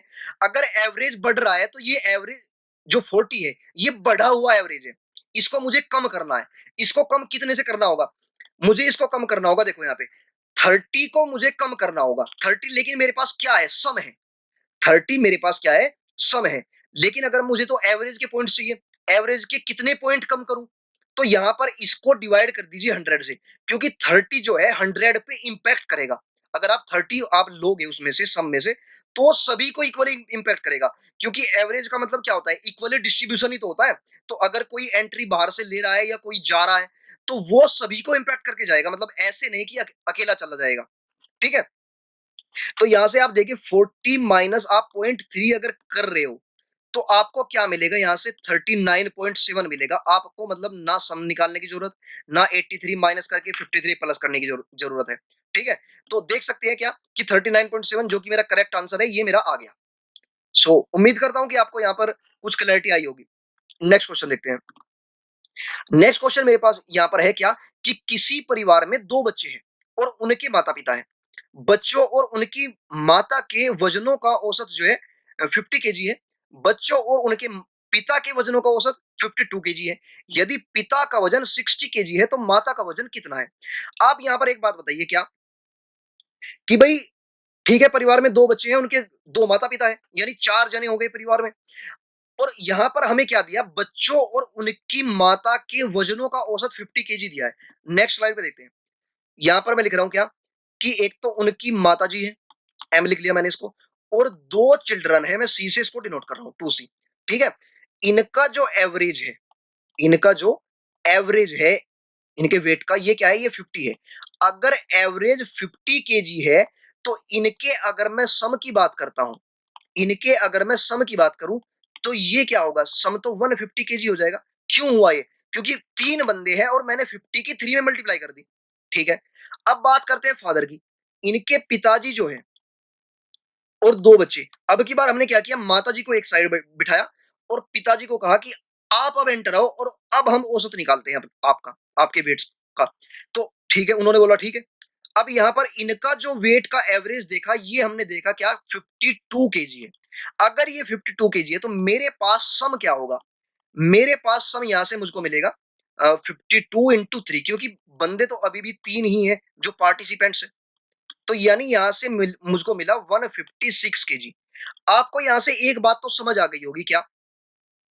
कि भाई पिताजी जो है वो 6 किलो ज्यादा कैरी कर रहे हैं। किससे? माताजी से। क्यों? बच्चे तो देखो कांस्टेंट हैं, बच्चों का तो वजन नहीं चेंज हुआ। बच्चे तो तभी भी उतने के ही थे, अभी भी इतने के ही है। बस माताजी की जगह क्या हुआ? पिताजी आ गए। माताजी की जगह अगर पिताजी आने से 6 किलो वजन बढ़ रहा है, तो इसका मतलब क्या हुआ? पिताजी का वजन जो है वो 6 किलो ज्यादा है। और इन्होंने दिया है क्या? कि भाई पिताजी का जो वजन है वो 60 केजी है। पिताजी का जो वजन है वो 60 केजी है फादर का। तो मदर का क्या होगा? मदर यहां पर हमने देखा क्या कि भाई पिताजी जो है ना, वो क्या है? 6 ज्यादा है, तो मदर 6 कम होगी। मदर 6 किलो वेट कम कैरी करती होंगी। तो यानी मदर का जो वेट होगा ये 54 केजी हो जाएगा। अब बताओ इसमें कोई प्रॉब्लम है क्या? और आपको ये अंडरस्टैंडिंग, आपको यहाँ पर इतना काम करने की भी आवश्यकता थी नहीं। देखो मैंने यहाँ पे आपको मल्टीप्लाई करके बताया बताया। आप इसको और आसानी से सोच सकते हो कैसे? आप देखो क्या कि भाई फर्स्ट केस में मेरे पास क्या है? मैं मदर और 2 चिल्ड्रन को फर्स्ट केस लिख रहा हूं और इसको सेकंड केस लिख रहा हूं। फर्स्ट केस में मेरे पास क्या है कि भाई एवरेज जो वेट है ये 50 केजी है। और सेकंड केस में जब पिताजी इंक्लूडेड है तो यहां पर एवरेज क्या है? 52 केजी है। तो आप यहां से एक बात बताइए क्या कि भाई यहां पर माताजी को निकाला और पिताजी को एंट्री दी, तो इससे हुआ क्या? इससे ये हुआ कि भाई आपका 2 केजी जो एवरेज है, एवरेज जो है 2 केजी बढ़ गया। एवरेज 2 केजी बढ़ा। सम कितना बढ़ा? टोटल सम कितना बढ़ा? देखो यहां पर भी 3 बंदे थे और यहां पर भी 3 बंदे थे। तो सम बढ़ने का मतलब यानी 3 से मल्टीप्लाई अगर मैं करूं तो सभी 3 का 2-2 केजी वेट बढ़ा, तभी तो आपका एवरेज 52। क्योंकि मैंने आपको अभी बताया एवरेज जो है वो सब पे इंपैक्ट करता है, किसी एक बंदे पे इंपैक्ट नहीं करता। ठीक है? तो यानी जो पिताजी आए, पिताजी ने क्या किया? सबका वजन 2-2 किलो से बढ़ा दिया, तभी तो एवरेज 2 किलो से बढ़ेगा। जैसा कि मैंने बताया भी था कि अगर किसी नंबर में सेम नंबर, मतलब प्रत्येक नंबर में अगर सेम नंबर हम जोड़े तो एवरेज भी मेरा उतने से इंक्रीज हो जाएगा। एवरेज मेरा 52 कब होगा? जब प्रत्येक के वजन में दो दो मैं बढ़ा दूं। ठीक है, तो 2 इंटू 3 यानी क्या हो गया? मैंने 6 केजी बढ़ा दिया। 6 केजी बढ़ाने का मतलब क्या है? अब पिताजी जो है माताजी से 6 किलो वेट ज्यादा कैरी कर रहे हैं। अब माताजी का वेट कितना होगा? माताजी का जो वेट होगा ये क्या होगा? ये पिताजी के वेट से 60 से 6 लेस होगा। 6 लेस होने का मतलब क्या है? यानी आपका ये 54 केजी हो जाएगा। तो अब बताइए, मतलब इतनी आसान अप्रोच मैंने आपको ये बताई है, क्या इससे आसान कुछ हो सकता है? और बिल्कुल बेसिक, मतलब अंडरस्टैंडिंग पे बेस है। आपको फॉर्मूला रटने की भी आवश्यकता नहीं है। आपको बस चीजों को ऑब्जर्व करना आना चाहिए। और देखो इतना तो देखो आप कर ही सकते हो अपने एग्जाम के लिए। तो देखते हैं नेक्स्ट क्वेश्चन क्या है। नेक्स्ट क्वेश्चन मेरे पास है, एक शिक्षक और 3 छात्रों की औसत आयु 20 वर्ष है। यदि 3 छात्र समान आयु के हो और शिक्षक तथा प्रत्येक छात्र की आयु का अंतर 20 वर्ष हो, तो शिक्षक की आयु कितनी है? आप यहां पर एक बात बताइए क्या कि भाई मेरे पास क्या है? 3 तो स्टूडेंट्स है और एक उनका क्या है? अध्यापक है, उनका टीचर है। इन सभी की जो एज है उसका जो एवरेज है वो 20 ईयर्स है। 20 ईयर्स अगर एवरेज होगा तो आप एक बात बताइए, इनका जो सम होगा वो क्या होगा? इन सभी का सम क्या होगा इनका, इनकी एज का। तो मेरे पास अगर एवरेज 20 है और टोटल नंबर ऑफ जो पार्टिसिपेंट्स है इसमें ये क्या है 4 है, तो आपका जो सम होगा ये 80 ईयर्स हो जाएगा, ठीक है। इतनी बात हमने मान ली। लेकिन यहां पर कहा क्या गया है? यहां पर कहा गया है कि all three students are of same age. सभी स्टूडेंट्स की जो एज है वो सेम है, और difference between the age of the teacher and that of each student is 20 years. यानी प्रत्येक स्टूडेंट का टीचर की एज से जो डिफरेंस है वो 20 ईयर्स का है। समझ आ रही है ये बात? तो यानी मैं कह सकता हूं क्या, कि अगर मैं सभी स्टूडेंट्स की एज ए मानू, ए प्लस ए प्लस ए, ठीक है, ये तीनों स्टूडेंट्स की एज होगी। अब टीचर की जो एज होगी वो क्या होगा, वो क्या 20 ज्यादा होगी क्या, ए प्लस 20। ये किसकी एज है, ये टीचर की एज है, ठीक है। और सम मुझे पता है, इसका सम क्या है, सम इसका 80 है। तो आप यहां से देख सकते हैं क्या, कि आपको क्या मिलेगा, 4a प्लस 20 इक्वल क्या होगा, 80 हो जाएगा। यानी आप यहां से देख सकते हैं क्या, 4a इक्वल क्या होगा, 80 माइनस 20, यानी ये 60 हो गया। और a की जब वैल्यू आपने निकाली 4 से 60 को डिवाइड करके, तो ये आपको मिलेगा 15 ईयर्स। 15 साल का है प्रत्येक विद्यार्थी। अगर प्रत्येक विद्यार्थी 15 साल का है, प्रत्येक छात्र 15 साल का है, तो अध्यापक कितने साल का होगा, अध्यापक जो होगा इनसे 20 कैरी ज्यादा करता है, ठीक है, 20 साल इनसे बड़ा है, तो 15 प्लस 20, यानी अध्यापक की जो एज होगी आपकी, ये 35 ईयर्स होगी। कितनी होगी, 35 ईयर्स। जो कि मेरा जो ऑप्शन है ये करेक्ट ऑप्शन है सी। अब आप कहोगे कि इससे कोई आसान अप्रोच हो सकती है क्या, और तो इससे आसान अप्रोच की यहाँ पे अगर मैं बात करूं, देखो ये भी कोई इसमें ज्यादा डिफिकल्ट तो है नहीं। अगर आपको फिर जाना है तो आप ऐसा कर सकते हो क्या, कि आप ऑप्शंस की हेल्प ले सकते हो। ऑप्शन की हेल्प से क्या करोगे आप, टीचर की एज देखो, टीचर की एज में से वो 80 में से टीचर की एज को माइनस करो, और फिर उसको 3 से डिवाइड करो। 3 से डिवाइड करने का मतलब, जैसे कि मैं अगर सपोज करो 35 में ही मैं आपको बताऊं, तो 35 क्या है मेरे पास, 35 टीचर की एज है। तो मेरे पास जो 3 स्टूडेंट्स हैं, 3 स्टूडेंट्स जो मेरे पास है, उनकी एज क्या होगी, उनकी एज होगी 80 माइनस 35, क्योंकि सभी का तो सम क्या है 80 है। तो ये मुझको मिलेगा कितना, 80 माइनस 35 कितना बनेगा, ये आपका बनेगा 45, ठीक है। अब आप एक स्टूडेंट की एज निकालो, एक स्टूडेंट की अगर आपको एज निकालनी है, तो आप यहां से क्या करिए, 45 को 3 से डिवाइड कर दीजिए। 3 से डिवाइड करने का मतलब, यानी आपको यहां से मिलेगा 15 ईयर्स। 15 ईयर्स जो है प्रत्येक विद्यार्थी की एज है, और 15 और 35 में जो अंतर है ये भी 20 का है। तो इस तरीके से भी आप वेरीफाई कर सकते हैं, वरना मैं सजेस्ट करूंगा कि ये भी, इसमें भी कोई प्रॉब्लम नहीं है, ये भी अच्छा है, ठीक है। तो आप जैसे आपका मन करे, चीजें आपको सारी आनी चाहिए। किसी भी मेथड के खिलाफ कभी भी नहीं होना है, आपको ना ही फॉर्मूले के खिलाफ होना है, और ना ही आपको जो अंडरस्टैंडिंग है उसके खिलाफ होना है। मतलब जहां पर जो आसानी से लग जाए वो लगा देना है, टाइम बचाना है और क्वेश्चन सही करके आना है, सीधी सी बात है। नेक्स्ट देखते हैं क्या है, यहां पर दिया हुआ है क्या, कि in a class there are 3 groups A B and C. If one student from group A and two students from group B are shifted to group C, then what happens to the average weight of the students of the class?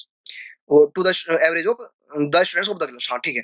तो मेरे पास क्या है, कि एक class में 3 groups बने हुए हैं, ए बी और सी।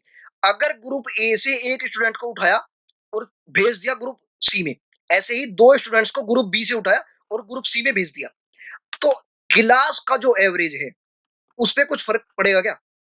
तो देखो मैं यहाँ पे इसका आंसर बता देता हूँ। आंसर इसका होगा, it remains the same. UPSC 2020 का क्वेश्चन है, प्रीलिम्स का। देखो इतना आसान क्वेश्चन है। अब आप कहोगे कि आपने कैसे बताया कि ये तो सेम रहेगा, तो मैं आपको देखो बता दे रहा हूं क्या। आप देखो यहाँ पे एक बात देखो, मैं एक एग्जांपल के माध्यम से आपको समझाने का प्रयास करता हूँ। मेरे पास क्या है, 3 ग्रुप है, ए मेरे पास दूसरा ग्रुप बी है और सी तीसरा ग्रुप है। यहाँ पर मैं क्वांटिटी लिख रहा हूं, यानी प्रत्येक ग्रुप में कितने बच्चे हैं। यहाँ पर मैंने लिखा इस ग्रुप में 10 बच्चे हैं, इस ग्रुप में 20 बच्चे हैं, और इस ग्रुप में मैंने माना कि इसमें 30 बच्चे हैं, ठीक है। अब यहाँ पर मैं क्या लिख रहा हूं, यहाँ पर मैं लिख रहा हूं इनका वेट पर स्टूडेंट, यानी प्रत्येक ग्रुप में जो प्रत्येक स्टूडेंट का जो वेट होगा वो क्या है, ठीक है। तो यहाँ पे आप देखिए क्या, कि सपोज करो यहाँ पे सभी का जो वेट है वो 30 केजी है, ठीक है। और यहाँ पर जो है सभी का वेट, ये आप मान सकते हो क्या 15 केजी है प्रत्येक स्टूडेंट का वेट। और यहां से आप मान लीजिए क्या कि भाई यहां पर आपको देखने को मिलेगा क्या भाई, सपोज करो 30 ही मान लो, कुछ भी वैल्यू आप ले सकते हो जो आपका मन है। तो अब अगर मैं इनका सम करूं, इनका अगर सम करूं तो यहां से मुझे क्या मिलेगा, यहां से मुझे 300 मिला, यहां से मुझे क्या मिलेगा, यहां से मुझे मिलेगा आपका 300। क्योंकि सम निकाल रहे हो तो आप क्या करोगे, क्वांटिटी मतलब जो नंबर ऑफ स्टूडेंट्स हैं उनकी मल्टीप्लाई करोगे प्रत्येक के उसमें वेट में, तो आपको मिल जाएगा सभी का वेट। और यहां से आपको क्या मिला, यहां से आपको सम मिला 900। अब आप एक बात बताइए, इनका अगर आप सम निकालो तो ये आपको क्या मिलेगा, 300 प्लस 300 प्लस 900, यानी 6 और 9 1500 आपको जो मिला ये सम मिला।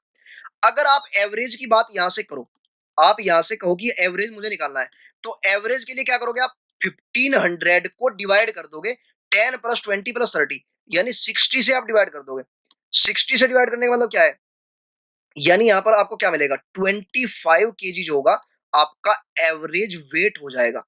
अब आप कह रहे हो क्या कि भाई मुझे क्या करना है, मुझे यहां से एक बंदा उठाना है, एक बंदा मुझे यहां से उठाना है, कहां से, यहां से उठाना है ग्रुप ए से, 30 केजी उसका वेट होगा। दो बंदे मुझे यहां से उठाने हैं, दो बंदे यानी 15-15 किलो के। तो -15 × 2 जब मैं करूंगा तो मुझे यानी माइनस क्या होगा, 30 मुझे यहां से उठाना है, ठीक है। और मुझे यहां पर इनकी एंट्री करानी है, यहां पर अगर इनकी एंट्री मुझे करानी है तो ये जो होगा, आप एक बात बताइए, अ, यहाँ पर 30 एक ऐड होगा और 30 दूसरा ऐड होगा। तो यहां पर एक बात बताइए, ये सब मेरा क्या है, 270 अभी मेरे पास बचा, यहां पर भी मेरे पास 270 बचा, और यहां पर क्या हो गया, ये 960 हो गया।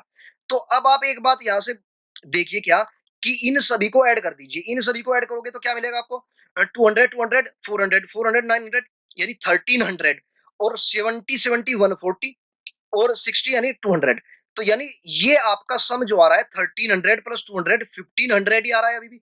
और अगर आपके सम पे कोई बदलाव नहीं है, नंबर ऑफ स्टूडेंट्स पे कोई बदलाव नहीं है, भले ही यहाँ पर अभी 29 स्टूडेंट है, यहाँ पर आपके वो सॉरी 29 कह रहा हूँ, यहाँ पे आपके 9 स्टूडेंट है, और यहाँ पर आपके 18 स्टूडेंट है, और यहाँ पर आपके क्या हो गए 33 स्टूडेंट है, उससे कुछ फर्क पड़ा, आपका नंबर ऑफ स्टूडेंट्स तो अभी भी यही है ना 60, और आपका जो इनका वेट है, इनका सम का वेट है, ये भी आपका 1500 है। तो आपका जो एवरेज होगा, आपका एवरेज अभी भी 1500 अपॉन 60 ही रहने वाला है, जो कि 25 केजी होगा। अब बताइए इसमें कोई प्रॉब्लम हुई क्या आपको, तो यानी आप बहुत ही मतलब, अगर आपके पास अच्छी अप्रोच है तो आपको इतना टाइम नहीं लगाना है कि आपको, जैसे मैंने एग्जांपल लेके बताया, आपको तुरंत समझना है, हाँ भाई ठीक है, नंबर ऑफ स्टूडेंट्स तो सेम है, और इनका वेट का जो सम है वो भी सेम है, क्योंकि भले ही क्लास तो एक ही है ना, भले ही सेक्शन अलग अलग हो, तो क्लास का ही पूछा है हमसे, तो इट रिमेन्स द सेम।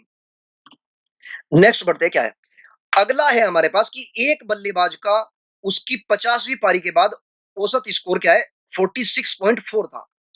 60वीं पारी के बाद उसका औसत स्कोर जो होगा 2.6 बढ़ जाता है, पिछली 10 पारियों में उसका औसत स्कोर क्या था।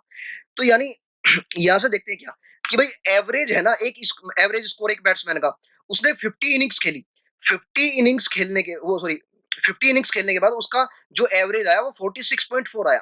अब फिर क्या करा उसने, 10 मैच और खेले, 10 इनिंग्स और खेलने के बाद उसकी जो इनिंग्स हो गई वो क्या हो गई, 60 हो गई। अब 60 अगर इनिंग्स उसकी हो गई तो उसने क्या देखा, कि भाई उसका जो एवरेज स्कोर है वो 2.6 बढ़ चुका है। अब 2.6 जो बढ़ चुका है, तो आप एक बात बताइए, एवरेज कब बढ़ता है, जब हम इक्वल वैल्यू सभी को दे दे, सभी को इक्वली डिस्ट्रीब्यूट कर दे एक्स्ट्रा वैल्यू। तो देखो यहां पर मैं आपको बेसिक से तो बता दूंगा, बाद में बताऊंगा, लेकिन बेसिक से पहले यहां पर मैं आपको बताऊंगा जो बिल्कुल मतलब स्मार्ट अप्रोच है, अंडरस्टैंडिंग वाली अप्रोच है, उससे देखो कैसे। मेरे पास जो एवरेज है भाई, ये क्या था, 46.4 था पहले, ठीक है जी, हमने इतनी बात मानी। अब बाद में क्या हुआ, कि आपने 2.6 आपका एवरेज बढ़ा। अब 2.6 एवरेज आपका अगर बढ़ रहा है, 2.6 एवरेज अगर आपका बढ़ रहा है, तो आप एक बात बताइए क्या, कि भाई ये जो 2.6 है ये सभी में बढ़ेगा, ये पूरी 60 इनिंग्स में बढ़ेगा। खेली उसने 10 इनिंग्स, 10 इनिंग्स ने क्या किया, उसने मतलब इतना स्कोर कर दिया कि सभी 60 इनिंग्स को उसने क्या कर दिया, 2.6 से बढ़ा दिया। क्योंकि सभी में जब थोड़ा-थोड़ा सबको बढ़ाएँगे तभी तो पूरा एवरेज इम्पैक्ट करेगा, तभी तो पूरा एवरेज भी बढ़ जाएगा एक साथ से। तो इतना उसने क्या कर दिया 2.6 इंटू 60 इतना उसने बढ़ा दिया। ये क्या किया उसने सम बढ़ा दिया कितना सम उसने बढ़ाया 156 156 उसने सम एक्स्ट्रा बढ़ा दिया। तो यानी अगर मैं एवरेज की बात करूँ, उसने एवरेज कितना बढ़ा दिया? अगर 10 इनिंग्स की बात करता हूँ केवल 10 इनिंग्स का एवरेज कितना बढ़ाया उसने अपनी अगर उसकी 10 इनिंग्स की बात करता हूं तो ये क्या होगा ये 15.6 होगा क्या ये 15.6 होगा ना भाई पहले एवरेज 46.4 था कोई दिक्कत नहीं अगर एवरेज अभी 2.6 से बढ़ रहा है तो यानी मैं कह सकता हूं क्या कि एवरेज कब बढ़ता है मैंने पहले पीछे एक देखा था क्या स्टेटमेंट कि अगर मेरे पास किन्हीं नंबर्स का एवरेज क्या है ए है और प्रत्येक नंबर में अगर मैं एक्स को ऐड कर देता हूं तो एवरेज भी मेरा क्या होगा एक्स से इंक्रीज हो जाएगा तो अगर मैं क्या कह रहा हूं अगर मेरा एवरेज 2.6 से इंक्रीज हो रहा है तो इसका मतलब मैंने 2.6 जो है प्रत्येक पारी में इंक्रीज किया है 2.6 अगर प्रत्येक पारी में इंक्रीज मैंने किया तो मुझे सम देखने को मिला 156 सम अगर 156 मुझे देखने को मिला तो अब आप एक बात बताइए कि एवरेज कितना ज्यादा आपको देखने को मिलेगा उन 10 इनिंग्स के हिसाब से 10 इनिंग्स का इंक्रीज्ड एवरेज आपको देखना है तो आप 10 से डिवाइड कर दोगे तो आपको क्या मिलेगा 15.6 मिलेगा तो यानी पहले जो एवरेज था 46.4 था ये तो उनके पास है ही प्लस उनका जो अपना वो लेकर एक्स्ट्रा एवरेज आए वो क्या है 15.6 है तो यानी अभी आप अगर इसको ऐड करो तो ऐड करने के बाद आप क्या देखोगे ये आपका होगा कितना 62 तो आपका जो इन 10 इनिंग्स का जो एवरेज है ये क्या है ये 62 है option C will be your correct answer बताओ कितना मतलब आसानी से हमने इसको कर लिया तो आप बिल्कुल बिल्कुल कर सकते हैं आप थोड़ा सा अगर आप इस पर प्रयास करें और थोड़ी ही अपनी प्रैक्टिस बनाएं ठीक है चीजों को देखना शुरू कर दो काफी हेल्पफुल होगा आपके लिए आगे देखते हैं इसको बेसिक अप्रोच से भी मैं बता देता हूं बेसिक अप्रोच से बताने का मतलब क्या है आप एक बात बताइए 50 इनिंग्स का सम निकाल लीजिए आप 50 इंटू 46.4 ये आपको क्या मिलेगा ये आपको मिलेगा 50 का डबल अगर करूं 100 और 100 यानी 464 4640 यानी 2320 जो होगा आपके पास ये हो गया इनकी मल्टीप्लाई मैंने कर ली अब मुझे क्या करना है 60 इनिंग्स का मुझे देखना है 60 इनिंग्स का एवरेज क्या है 46.4 में 2.6 अगर मैं ऐड करूं तो ये मुझको देगा 49 49 यानी मल्टीप्लाई करूं 60 इंटू 50 यानी 3000 और 3000 में से 60 को अगर माइनस करता हूं तो 2940 ये आपको यहां से इसका सम मिला ये 50 इनिंग्स का सम हुआ ये 60 इनिंग्स का सम हुआ तो अब आप यहां पर अगर डिफरेंस निकालो तो आपको 10 इनिंग्स का सम मिल जाएगा क्या मिल जाएगा 10 इनिंग्स का सम तो ये क्या होगा ये होगा 620 ये क्या है ये 10 इनिंग्स का सम है तो अगर आपको एवरेज ऑफ 10 इनिंग्स निकालना है एवरेज ऑफ 10 इनिंग्स अगर आपको निकालना है तो आप क्या करोगे आप सिंपली 620 को 10 से डिवाइड कर दोगे और आपको क्या मिल जाएगा 62 मिल जाएगा ऐसे भी आप कर सकते हो ये बेसिक अप्रोच भी मैंने बता दी और पीछे जो बताया वो तो बताया ही चलिए बढ़ते हैं आगे की ओर आगे देखते हैं क्या है अब मेरे पास ये जो क्वेश्चन है ना ये जो इस यहाँ पे दिया हुआ है एक टेबल दी हुई है उसमें एवरेज मार्क्स दिए हुए हैं इंग्लिश के और एवरेज मार्क्स दिए हुए हैं हिंदी के गर्ल्स और बॉयज के और उनके ओवरऑल एवरेज मार्क्स भी दिए हुए हैं अब आप एक बात बताइए यहाँ पर ठीक है कि भाई गर्ल्स के एवरेज मार्क्स दे दिए इंग्लिश के और हिंदी के भी ओवरऑल एवरेज मार्क्स मुझे जो दिए हैं वो इंग्लिश के दे दिए लेकिन हिंदी के मुझसे पूछ लिए अब मुझे इसको करना है सोल्व अब वैसे देखो अगर मैं बताऊं ये क्वेश्चन तो है एलिगेशन का लेकिन एवरेज को घुसा दिया इन्होंने इसमें अब एलिगेशन से भी इसको देखेंगे एलिगेशन बहुत ही अच्छा मेथड होता है कभी पढ़ेंगे उसको तो जानेंगे उसके बारे में साथ में इसकी बेसिक अप्रोच जो होगी अगर आपसे एलिगेशन नहीं भी आता है तो भी मैं इसको बताऊंगा कि कैसे कर सकते हैं अब आप एक बात बताइए क्या मान लीजिए कि नंबर ऑफ गर्ल्स मेरे पास क्या है ए है और नंबर ऑफ बॉयज मेरे पास क्या है बी है ठीक है तो इनका अगर मैं सम निकालू गर्ल्स का अगर मैं सम निकालू गर्ल के जो मार्क्स है तो ये क्या होगा 9 इंटू ए हो जाएगा प्लस बॉयज के मार्क्स का अगर सम निकालू तो ये क्या हो जाएगा 8 इंटू बी हो जाएगा ये ठीक है अगर मैं इसको ऐड कर देता हूं तो ये किसके इक्वल मिलेगा मुझे ओवरऑल एवरेज है 8.8 8.8 में टोटल नंबर ऑफ स्टूडेंट्स यानी ओवरऑल एवरेज किसका निकाला है सारे स्टूडेंट्स का उनमें उसमें बॉयज भी है गर्ल्स भी है तो यानी सभी स्टूडेंट कितने हो गए मेरे पास टोटल नंबर ऑफ स्टूडेंट मेरे पास बने ए प्लस बी। तो यानी आप यहां से कह सकते हो क्या कि 9a+8b, यानी 9a, और ये 8.8 ही है यहाँ पे, देखो इधर राइट राइट हैंड साइड में जहां पे मैं ये कर रहा हूं। तो यानी आप कह सकते हो क्या कि इसे उठा के इधर लेफ्ट हैंड साइड में ले जाओ आप, ठीक है। और यहाँ पर आपके पास बनी 8.8b।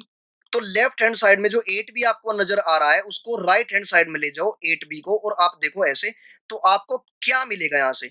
आपको यहां से मिलेगा 0.2a इक्वल 0.4b, ओ सॉरी 0.8b, ये, ठीक है। तो यानी आप यहां से कह सकते हो क्या कि आपका ए और बी का अगर आप रेशियो निकालो, तो ए और बी का आपको रेशियो मिलेगा 0.8 अपॉन 0.2। ये आपको इसका रेशियो मिला। रेशियो अगर ये है तो ये क्या हो जाएगा, 4 अपॉन क्या हुआ आपके पास, 1 हुआ। यानी अगर आपके पास 4 लड़कियां हैं तो लड़का क्या है, एक है। मतलब बेसिकली ये रेशियो है, मुझे नहीं पता कि वो कितने होंगे, लेकिन एक बेसिक अगर बात करूं तो रेशियो क्या आया मेरे पास, 4:1। अब मुझको क्या करना है, मुझको ओवरऑल एवरेज मार्क्स निकालने हैं इनके हिंदी के। तो मुझे पहले अगर एवरेज निकालना है तो मुझे इनका सभी का सम पता होना चाहिए। सम अगर मुझे पता होगा तो फिर नंबर ऑफ स्टूडेंट्स से मैं डिवाइड करके एवरेज मार्क्स निकाल सकता हूं। तो देखते हैं सम कैसे निकालेंगे। Sum of marks, sum of marks in Hindi, Hindi के जो मार्क्स का सम है वो क्या है। अभी मेरे पास लड़कियां कितनी है, लड़कियां है 4 है, और उनका एवरेज क्या है, उनका एवरेज है 8, यानी 4 into 8 प्लस 7 into 1। तो यानी आप यहां से कह सकते हो क्या कि 39 जो है आपका, ये क्या बनेगा, ये सम बनेगा उनके मार्क्स का। ठीक है जी, मान लिया आपकी बात। आप एक बात बताइए, क्या ये इनके मार्क्स का क्या हुआ, सम बन गया? तो अगर आप एवरेज इनका निकाले, एवरेज इनका निकाले, तो एवरेज में क्या करोगे आप, सम को आप डिवाइड करोगे टोटल नंबर ऑफ स्टूडेंट्स यानी 4+1 यानी 5 से। तो आपको क्या मिलेगा, 5 7 जा 35 पॉइंट लगा, और 5 8 जा 40, तो यानी 7.8 जो होगा हिंदी के मार्क्स का ओवरऑल एवरेज हो जाएगा, जो कि मेरा करेक्ट जो ऑप्शन है वो है option A. This will B और करेक्ट आंसर। अब बात करते हैं थोड़ी एलिगेशन की। एलिगेशन को भी मैं बता देता हूँ, कुछ बच्चे ऐसे होंगे जिन्होंने एलिगेशन पढ़ रखा होगा, तो उनके लिए बता देता हूँ क्या। आप एक साइड का रखो, एक साइड गर्ल्स को रखो, एक साइड बॉयज को रखो। गर्ल्स के आप इंग्लिश के मार्क्स देखो, इंग्लिश के जो गर्ल्स के मार्क्स है ना, ये क्या है, ये आपके है 9, और बॉयज के क्या है, 8 है एवरेज मार्क्स, और इनका ओवरऑल क्या है, एवरेज 8.8 है। अब यहां पर मुझे नीचे क्या रखना होता है, नीचे मुझे इनका पॉजिटिव डिफरेंस होता है। जैसे 9 और 8.8 का पॉजिटिव डिफरेंस क्या होगा, 0.2 होगा। ऐसे ही इधर मैं इनका डिफरेंस रखूंगा पॉजिटिव डिफरेंस, 8.8 का 8 से डिफरेंस क्या होगा, 0.8 होगा। अब यहां से आप इनको डिवाइड कर दीजिए सिंपलेस्ट फॉर्म में, तो आपको क्या मिलेगा, 2 4 जो यानी 4 रेशियो क्या मिलेगा, 1 मिलेगा, क्योंकि पॉइंट तो पॉइंट से कैंसिल हो ही जाना है। तो यानी अगर लड़कियां आपके पास 4 है और लड़के क्या होंगे, लड़के फिर 1 होगा। तो अब आपको हिंदी का अगर इनका एवरेज मार्क्स निकालना है तो देखो कैसे निकाल सकते हैं आप सिंपली ये कीजिए, 4 इंटू क्या है भाई, 8 है, प्लस 7 इंटू क्या है, 1 है। क्या है कि भाई 4 क्या है, 4 लड़कियां है और उनके एवरेज क्या है, एवरेज मार्क्स 8 है, तो उनका सम यहां से निकल गया। ऐसे ही लड़कों का क्या है, लड़का मेरे पास 1 है और उनका जो एवरेज मार्क्स है वो क्या है, वो 7 है। तो ये आपने सम निकाला, और आप डिवाइड कर दीजिए 4+1 से। तो यहां पर आपको क्या मिलेगा, अगेन वही 39.5 मिलेगा, यानी 7 पॉइंट आपको क्या मिलेगा, 8 आपको मिल जाएगा यहां से। कोई प्रॉब्लम है क्या, बिल्कुल नहीं। आगे देखते हैं क्या। Suppose that average weight of 9 persons is 50 kg. The average weight of the first 5 person is 45 kg, whereas the average weight of the last 5 person is 55 kg. Then weight of the fifth person is. देखो इस question को मैं ऐसे बताता हूं। यहां पर मेरे पास क्या है कि मैं ए लिख रहा हूं, बी, सी, डी, ई, एफ, जी, एच और आई। ये मेरे पास क्या हो गई, ये मेरे पास नो वैल्यू है, ठीक है। अब इन्होंने क्या बोला है कि अगर 9 का एवरेज ले रहे हो, इन 9 का, तो इनका तो एवरेज आपके पास क्या दिया इन्होंने, इनका एवरेज इन्होंने दिया 50 kg। इनका एवरेज क्या दिया, 50 kg दिया। अब आप एक बात बताइए, इन्होंने क्या कहा, फर्स्ट 5 की अगर मैं बात करूं, फर्स्ट 5 की अगर मैं बात करता हूं इनकी, तो इनका एवरेज क्या है, इनका एवरेज आपको यहाँ पर देखने से मिल रहा होगा क्या, इन्होंने दिया हुआ है 45 केजी, तो इनका एवरेज क्या है 45 केजी है, ठीक है। और बाद के 5 स्टूडेंट्स में भी इंक्लूड होगा क्या, तभी इनके 5 ले सकेंगे बाद के हम। इनका जो एवरेज है ये क्या है 55 केजी है। तो अब आप एक बात देखिए यहाँ से क्या, कि भाई आपके पास जो ये ई बंदा है ना, ये दोनों बार काउंट हो गया। दोनों बार काउंट होने का मतलब अगर मान के चलो आप पहले 5 स्टूडेंट का टोटल वेट निकाल रहे हो 5 से मल्टीप्लाई करके, क्योंकि सम क्या होगा, सम यही होगा average into number of terms. तो यानी यहाँ पर क्या हुआ, ये हो गया आपके पास 225। अगर यहां पर भी ऐसे आप निकालो 5 से इसको मल्टीप्लाई करो, क्योंकि बाद के 5 बंदे हैं आपके पास, तो ये क्या हो गया, ये हो गया आपके पास 275, ठीक है। ओवरऑल अगर सम की मैं बात करूं तो ओवरऑल सम मुझे यहां से मिल रहा है, ये मुझको मिल रहा है 500 केजी मुझको ये मिल रहा है। अब आप एक बात बताइए, क्या ये 10 बंदे नहीं हो गए क्या, 5 बंदे यहां पर, 5 बंदे यहां पर, 10 बंदे, लेकिन एक्चुअल में हमारे पास बंदे तो 9 ही थे। अगर मैं यहां से सम की बात करूं, 9 से मल्टीप्लाई करूं इसकी, तो यानी मुझे सम क्या मिलेगा, सम इनका मुझे मिलेगा 450 केजी। 450 केजी मुझे सम मिला।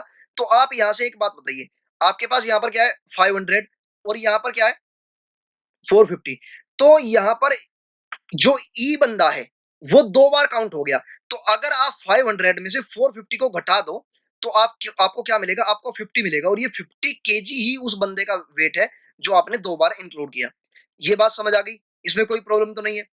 देखो, ये तो बिल्कुल बेसिक अप्रोच थी। आपने क्या किया, आपने अलग अलग 5-5 का सम निकाला और फिर 10 का सम आपके पास हो गया, और 10 में से आपने 9 का माइनस कर दिया, तो आपके पास जो एक्स्ट्रा बंदा था उसका वेट आपके पास आ गया 50 केजी, ठीक है।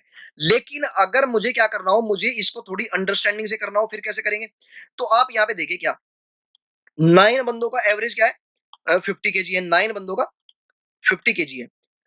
अब 10 बंदों, वो जो सॉरी स्टार्टिंग के जो 5 बंदे हैं उनका जो एवरेज वेट है ये क्या है, ये 45 केजी है। और एवरेज जो है लास्ट के 5 बंदों का, ये क्या है 55 केजी है। तो अब आप यहां से एक बात बताइए, क्या अगर एवरेज के रेस्पेक्ट में आप डिफरेंस को इनके देखो, एवरेज के रेस्पेक्ट में इनका डिफरेंस देखो, तो इनका डिफरेंस क्या है, इसका जो डिफरेंस है क्या है 5 का है, -5, और क्योंकि 5 बंदे हैं तो यानी इनका जो टोटल सम होगा ये 25 लेस होगा यहाँ पर। आगे क्या होगा, आगे होगा ये कि 55 से अगर 50 का डिफरेंस अगर हम देखें, क्योंकि ये 50 से मैं क्यों देख रहा हूं, क्योंकि 9 बंदों का एवरेज तो यही है ना, तो इसी से कंपेयर करना होगा। तो 9 बंदों का अगर एवरेज ये है और मैं यहाँ पे 55 को अगर देख रहा हूं, तो ये क्या है, ये +5 एक्स्ट्रा है मेरे पास, +5 इंटू 5, यानी यहां पर मुझे मिल रहा है +25 का सरप्लस। अगर मुझे डेफिसिट 25 का है सॉरी, और सरप्लस भी मेरे पास 25 का है, तो यानी मैं कह सकता हूं कि मेरे पास डेविएशन तो जीरो का ही बना। अब जीरो का अगर मुझे डेविएशन बना, तो मुझे ना ही कुछ जोड़ना है और ना ही कुछ घटाना है। तो जो ये मेरे पास फिफ्थ जो पर्सन है, फिफ्थ जो बंदा है, इसका जो वेट होगा, इसका वेट आपका 50 केजी ही हो जाएगा। अब बताओ इसमें कोई प्रॉब्लम है क्या, उम्मीद करता हूं कि नहीं होगी। आगे देखते हैं। आगे यहाँ पर एक क्वेश्चन फिर ऐसा ही है, ये भी यूपीएससी प्रीलिम्स का है 2017 का। ये सारे मैंने यूपीएससी के ही लिए हुए हैं यहाँ पे, जिससे कि आप एक आइडिया ले सको, ठीक है। The average rainfall in A city for the first 4 days was recorded to be 0.40 inch. The rainfall on the last 2 days was in the ratio of 4:3. The average of 6 days was 0.50 inch. What was the rainfall on the fifth day? आप एक बात यहाँ से बताइए, क्या आपको overall जो average दिया हुआ है, ओवरऑल एवरेज क्या है आपके पास 6 डेज का, 6 डेज का ओवरऑल है 0.50, ठीक है। और स्टार्टिंग के जो फर्स्ट 4 डेज है, ये इनका जो एवरेज है 0.40 इंच है। अब आपको एक बात बताइए, मतलब आप एक बात बताइए मुझे, क्या कि ये जो बाद वाली जो 2 दिन है, बाद वाले 2 दिनों में कुछ ज्यादा मतलब रेन हो गई, तभी इन्होंने क्या किया, सभी का एवरेज बढ़ा दिया, तभी तो 6 डेज का 0.50 हुआ। तो उसी के माध्यम से मैं इसको बताने का प्रयास करता हूं। देखते हैं आगे क्या, मेरे पास क्या है कि 4 डेज का जो एवरेज है ये क्या है 0.40 इंच है, 0.40 इंच। और 6 डे का जो एवरेज है ये क्या है 0.6 इंच है। आप यहां से एक बात बताइए, आपके पास यहां पर 2 डेज एक्स्ट्रा है क्या? और इन 2 दिनों ने किया क्या कि अगर देखो, अगर इन 2 दिनों का भी रेनफॉल जो होता है 0.4 इंच ही होता तो कोई प्रॉब्लम नहीं थी। इन 2 दिनों का भी अगर रेनफॉल 0.4 इंच होता तो कोई प्रॉब्लम नहीं थी। आपका जो एवरेज था वो 0.4 इंच ही बना रहता, क्योंकि अगर हम किसी नंबर में कुछ भी जोड़ घटा नहीं रहे हैं, सेम ही एवरेज वाला कोई बंदा एंट्री ले रहा है या एग्जिस्ट कर रहा है, तो उससे कुछ फर्क पड़ेगा क्या? उससे कुछ फर्क नहीं पड़ेगा। तो लेकिन यहां पर हुआ क्या है कि ये जो बाद वाले 2 दिनों ने कुछ ज्यादा वो कर दिया मेरे पास। एक सेकंड मैं देखता हूँ पीछे। ये सॉरी 0.5 है यहाँ पर, इट्स माय मिस्टेक। ये क्या है, 0.5 इंच है। तो मैं कहना क्या चाह रहा हूँ, 0.40, 0.50, मैं कहना ये चाह रहा हूँ यहाँ पे क्या कि भाई जो ये 2 दिन है मेरे पास, ये जो 2 दिन है इन्होंने क्या किया, एवरेज को इंक्रीज कर दिया कितना। अब देखते हैं यहाँ पे। अब एक बात आप बताइए, क्या यहाँ पर इनका डिफरेंस कितना है, 0.4 और 0.5 का, यानी 0.10 का आपका इनका डिफरेंस है। ठीक है, और ये 0.10 ऐसा तो है नहीं कि अगर एक में बढ़ाएगा तो एवरेज बढ़ जाएगा। ये 0.10 सभी 6 दिनों के लिए बढ़ा होगा। ठीक है, और सभी 6 दिनों का तो बढ़ गया, ठीक है, लेकिन है एक्चुअल में कितने दिनों का ये तो केवल 2 दिनों का है। तो ये मैं क्या कह रहा हूं, ये मैं कह रहा हूं आपको कि मुझे अगर 2 दिनों का एवरेज निकालना हो तो ये हो जाएगा 0.4 प्लस 0 पॉइंट यहां पर हो जाएगा ये 3, वो सॉरी, हाँ 3 हो जाएगा ये। तो यानी आपके पास जो 2 दिनों का जो एवरेज बना, 2 दिनों का जो आपके पास एवरेज बना, ये बना आपके पास 0.70 इंच। ठीक है, इतना आपके का है जो 2 दिनों का एवरेज बना। यानी आप कह सकते हो आपके पास सम क्या होगा, आपका जो सम होगा ना, ये आपका होगा 0.70 इंटू 2। यानी मैं कह सकता हूं क्या कि ये हो जाएगा 1.40 इंचेस। कितना होगा, 1.40। इन 2 दिनों का जो सम है ये क्या है, ये है आपका 4:3 में इन्होंने दिया हुआ है, 4:3 में। अब आप एक बात बताइए, यानी अगर आप इसका निकालना चाहो, आपके पास यहां पर क्या है, 7 पॉइंट की जो वैल्यू है, 7 पॉइंट की जो आपके पास वैल्यू है, ये क्या है, 1.40 है। तो 1 पॉइंट की वैल्यू क्या होगी, 1 पॉइंट की वैल्यू आपके पास 0 पॉइंट क्या होगी, 20 होगी क्या। और 1 पॉइंट की वैल्यू अगर 0.20 है तो आपसे पूछा है फिफ्थ डे का रेनफॉल क्या है, 4 का, यानी 4 की वैल्यू यानी 4 इंटू 0.20 जब आप करोगे तो ये आपको क्या मिलेगा, ये आपको मिलेगा 0.80 इंचेस। ठीक है, 0.80 इंच मिलेगा आपको, और जो कि आपका आंसर होगा ये option C, this will be your correct answer. आगे देखते हैं क्या है। आगे क्वेश्चन है मेरे पास ये फिर से मतलब क्वेश्चन ऐसा है कि देखो, एवरेज का, the average monthly salary paid to all the employees of a company was रुपये 5,000। The average monthly salary paid to male and female employees was रुपये 5,200 एंड रुपये 4,200 respectively. Then percentage of male employed in company is. यानी हमें क्या दिया हुआ है, हमें जितने भी वर्कर्स है, जितने भी एम्प्लॉयज है, उनकी सैलरी का एवरेज दे दिया, फिर मेल जो एम्प्लॉय है उनकी सैलरी का एवरेज दे दिया, और फीमेल जो एम्प्लॉय है उनकी सैलरी का एवरेज दे दिया, और आपसे पूछ लिया कि जो मेल जो वर्कर्स है वहां पे उनकी परसेंटेज क्या है, कितने परसेंट मेल वर्कर्स वहां पर है। तो वैसे तो ये क्वेश्चन क्या है, क्वेश्चन भी एलिगेशन का ही है, एलिगेशन और एवरेज का कॉम्बिनेशन है एक्चुअली। ठीक है, तो दोनों तरीके से देखेंगे, जैसे पीछे देखा था ऐसे ही यहां भी देखेंगे। क्या, मैं पहले इसको एलिगेशन से बताना प्रेफर करूंगा, कैसे भाई, मेरे पास जो है ना, अगर मेल की मैं बात करता हूं, मेल वर्कर्स की अगर मैं बात करूं, और यहां पर मैं फीमेल वर्कर्स की अगर बात करूं, तो इनकी जो सैलरी है ये क्या है, 5,200, और इनकी जो सैलरी है 4,200 है, और ओवरऑल जो सैलरी है आपके पास ये 5,000 है। तो अगर आप यहां से इनका पॉजिटिव डिफरेंस यहां पर लिखो तो आपको क्या मिलेगा, आपको यहां से मिल रहा है 200, और आपको यहां से क्या पॉजिटिव डिफरेंस मिल रहा है, इनका धनात्मक अंतर जो जिसको बोलते हैं, ये आपको मिल रहा है 800। तो आप यहां से एक बात बताइए, अगर मैं इसको सिंपली ऐसे करूं क्या कि भाई 80 ही लिख लूं इसको, और इधर 20 लिख लूं, एक जीरो मैंने कैंसिल कर दी, तो टोटल परसेंटेज होती है 100, और 100 में से अगर 80 आपके मेल है तो 80% हो गया क्या आपका, 80% हो गया, सिंपल सी बात है। दूसरा तरीका क्या हो सकता है, देखो ये सबसे आसान तरीका है, ये मैंने जो अभी आपको बताया, ये बिल्कुल बहुत ही मतलब अच्छा तरीका है। एलिगेशन सीखेंगे तो इनके इसके हर एस्पेक्ट को कवर करेंगे। ठीक है, आगे देखते हैं क्या कि अगर मेरे पास एलिगेशन मुझे ना लगाना हो, तो मैं मान रहा हूं क्या कि भाई मेरे पास सपोज करो कि जो फीमेल वर्क वो सॉरी जो मेल वर्कर है, मेल वर्कर क्या है कि वो उनकी जो नंबर है, मतलब वो अगर वो कितने हैं वो, तो मैंने मान लिया उनकी संख्या ए है और फीमेल वर्कर की संख्या मैंने बी मान ली। तो अगर मैं इनकी टोटल सैलरी की बात करूं, तो इनकी एवरेज सैलरी से मैं मल्टीप्लाई कर दूंगा इसमें, और इसकी एवरेज सैलरी से मल्टीप्लाई कर दूंगा इसमें फीमेल में, और मुझे क्या होगा, ओवरऑल जो इनकी सैलरी का सम मिलेगा, ये क्या मिलेगा 5000 इंटू सभी जितने लोग वहां पर काम करते हैं, यानी ए प्लस बी। अब यहां से आप देख लीजिए क्या कि भाई ठीक है, यहां पर क्या बनेगा आपका 5200 5200 ए, और ये 5000 ए आप इधर ले आओ, लेफ्ट हैंड साइड में ले आओ, इधर आपको क्या मिलेगा 5000 बी है आपके पास, और ये क्या है माइनस 4200 बी। तो अब आप यहां से देख पा रहे होंगे क्या कि आपके पास 200 ए है और इधर क्या है 800 बी है। तो यानी अगर ए और बी का आप एवरेज निकालो, ए और बी का, तो ये क्या हो जाएगा 800 अपॉन 200, यानी फिर से मैं वही कहूंगा, क्या आप पूरा सोल चाहे करिए भी मत, 80 अपॉन 20 ही रख दीजिए। अगर 100 में से 80 कोई है वहां पर, तो उसकी परसेंटेज कितनी होगी, तो मेल जो वर्कर है वहां पर 80% होंगे। तो समझता हूं कि आशा करता हूं कि समझ आया होगा आपको ये। तो 80% will be my correct answer. Next question की ओर बढ़ते हैं। नेक्स्ट क्वेश्चन क्या है मेरे पास, क्वेश्चन है the sum of the ages of 5 members comprising a family 3 years ago was 80 years. The average age of the family today is the same as it was 3 years ago because of an addition of a baby during the intervening period.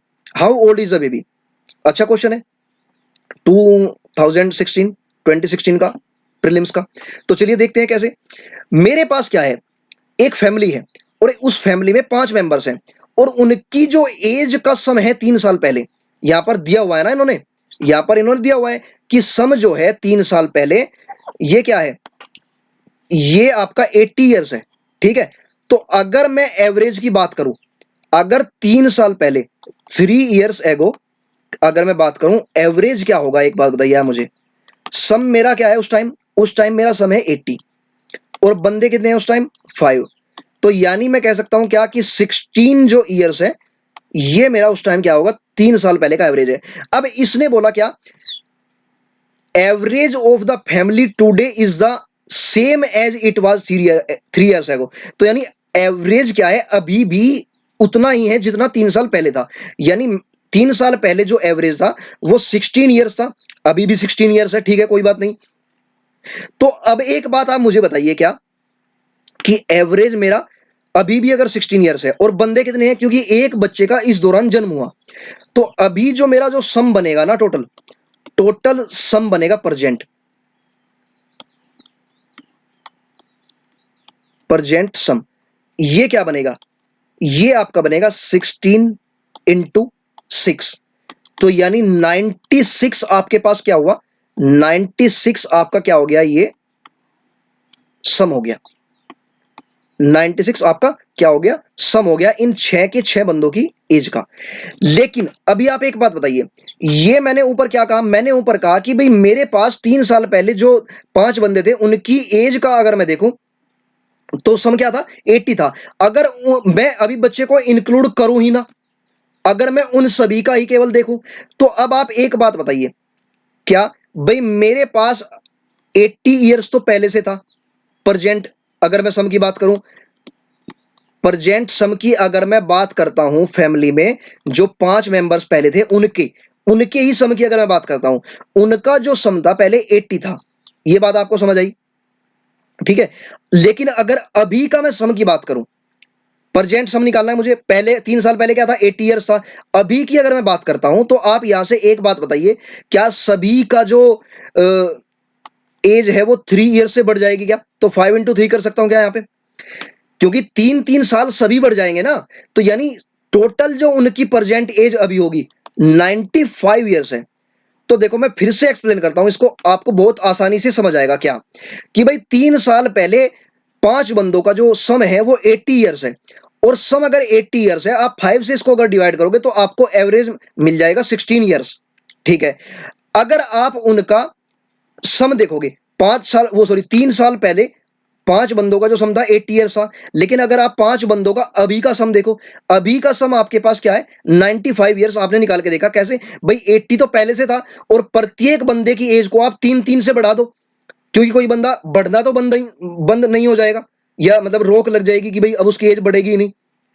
ठीक है, तो सभी की जो as होगी वो 3-3 से बढ़ जाएगी, तो यानी 80 + 15 हो जाएगा, यानी 95 ईयर्स है 5 बंदों की एज का अभी फिलहाल में सम।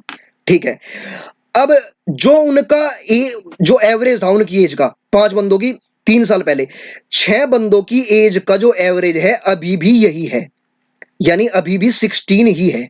अगर 16 है और मुझे पता है क्या कि अगर मुझे सम निकालना हो तो average into number of participants, number of terms या नंबर ऑफ ऑल ऑब्जर्वेशंस करते हैं हम, तो यानी मैंने 16 की 6 में मल्टीप्लाई की, एवरेज की नंबर ऑफ टर्म्स में मल्टीप्लाई की, नंबर ऑफ यहाँ पे जो टर्म्स ना कह के जो मेंबर्स हैं उनकी मल्टीप्लाई की, तो मुझे क्या मिला टोटल 6 बंदों का जो सम है अभी का टोटल 6 बंदों का सम क्या है 96 ईयर्स है, और अभी का 5 बंदों का सम क्या है 95 ईयर्स है। तो आप यहां से कह सकते हो क्या कि जो बच्चा है वो केवल और केवल 1 ही साल का होगा क्या, बच्चा जो होगा आपका केवल वो 1 ही साल का होगा क्या। तो बताइए इसमें कुछ था क्या, इतना समय बस समझाने में लग रहा है, समझा इतना इसलिए रहा हूं क्योंकि बिल्कुल आप दिमाग में बैठा लो इन बातों को, कोई भी मतलब आपको डाउट रहे ही ना। चलिए देखते हैं नेक्स्ट, मेरे पास क्या है यहां पर, the average monthly income of a person in a certain family of 5 members is ₹10,000। What will be the average monthly income of a person in the same family if the income of one person increased by ₹1,20,000 per year. अब यहां से आप एक बात बताइए, 5 members है एक family में और सभी की जो मतलब उनकी एवरेज इनकम की मैं बात करूं मंथली, तो वो क्या है 10,000 है। ठीक है, प्रत्येक मेंबर का अगर मैं देखूं, अब हुआ क्या कि किसी एक बंदे की ईयरली इनकम जो है इतनी इंक्रीज हो गई, ये क्या है, ये ईयरली इंक्रीज है, 1,20,000 जो है ये ईयरली इंक्रीज है। अगर ये ईयरली इंक्रीज उसकी हो गई, तो अब पूछा है क्या कि फैमिली के जो अभी सभी 5 मेंबर्स हैं उनकी जो होगी, क्या पूछा है यहाँ पे, वोट विल बी द, हाँ अभी उनकी जो एवरेज सैलरी होगी क्या होगी अगर ये बढ़ जाती है तो। ठीक है, तो चलिए डिस्कस करते हैं। क्या आप एक बात बताइए, क्या 10,000 तो पहले से ही है, ठीक है नो डाउट 10,000 तो पहले से ही है। ठीक है, अभी हुआ क्या, अभी आपने एक बंदे की 1,20,000 1,20,000 जो है आपने बढ़ा दी सैलरी, और ये क्या है, ये ईयरली सैलरी है, तो आप इसको क्या करोगे 12 से डिवाइड करोगे, और क्योंकि ये आपको एवरेज देखना है सभी का कितना बढ़ा, तो आप इसको 5 से डिवाइड भी करोगे। बेसिकली आप क्या कर रहे हो 60 से डिवाइड कर रहे हो 1,20,000 को, अगर आप इसको डिवाइड कर रहे हो तो आपको क्या मिलेगा 10,000 प्लस 2,000, यानी आपको क्या मिला 12,000 जो होगी ना आपकी मंथली इनकम हो जाएगी परिवार की। अब आप कहोगे ठीक है कि आप तो ऐसे कर लेते हो, पता नहीं कैसे मतलब इतनी जल्दी देख पाते हो आप। देखो ये अंडरस्टैंडिंग आपकी भी डेवलप हो जाएगी कैसे, मैं यहाँ पे बता रहा हूँ। देखो आपने क्या किया, सिंपली आपको एक बंदे को क्या मिली, एक बंदे को 1,20,000 एक्स्ट्रा मिले, आपने क्या किया 12 से डिवाइड किया, तो आपने वहां से क्या निकाला, यानी उसकी मंथली इनकम निकाल ली, और मंथली इनकम को आपको 5 बंदों में डिवाइड करना है। ठीक है, तभी तो एवरेज देख पाओगे ना, तो आप 5 से और एडिशनल में इसको डिवाइड कर दो, यानी आप 60 से इसको डिवाइड कर दो, 60 से इसको डिवाइड करोगे तो आपके पास क्या मिलेगा 12,000 रुपीज जो होगा ना आपकी, ये सभी की मंथली जो इनकम है वो हो जाएगी।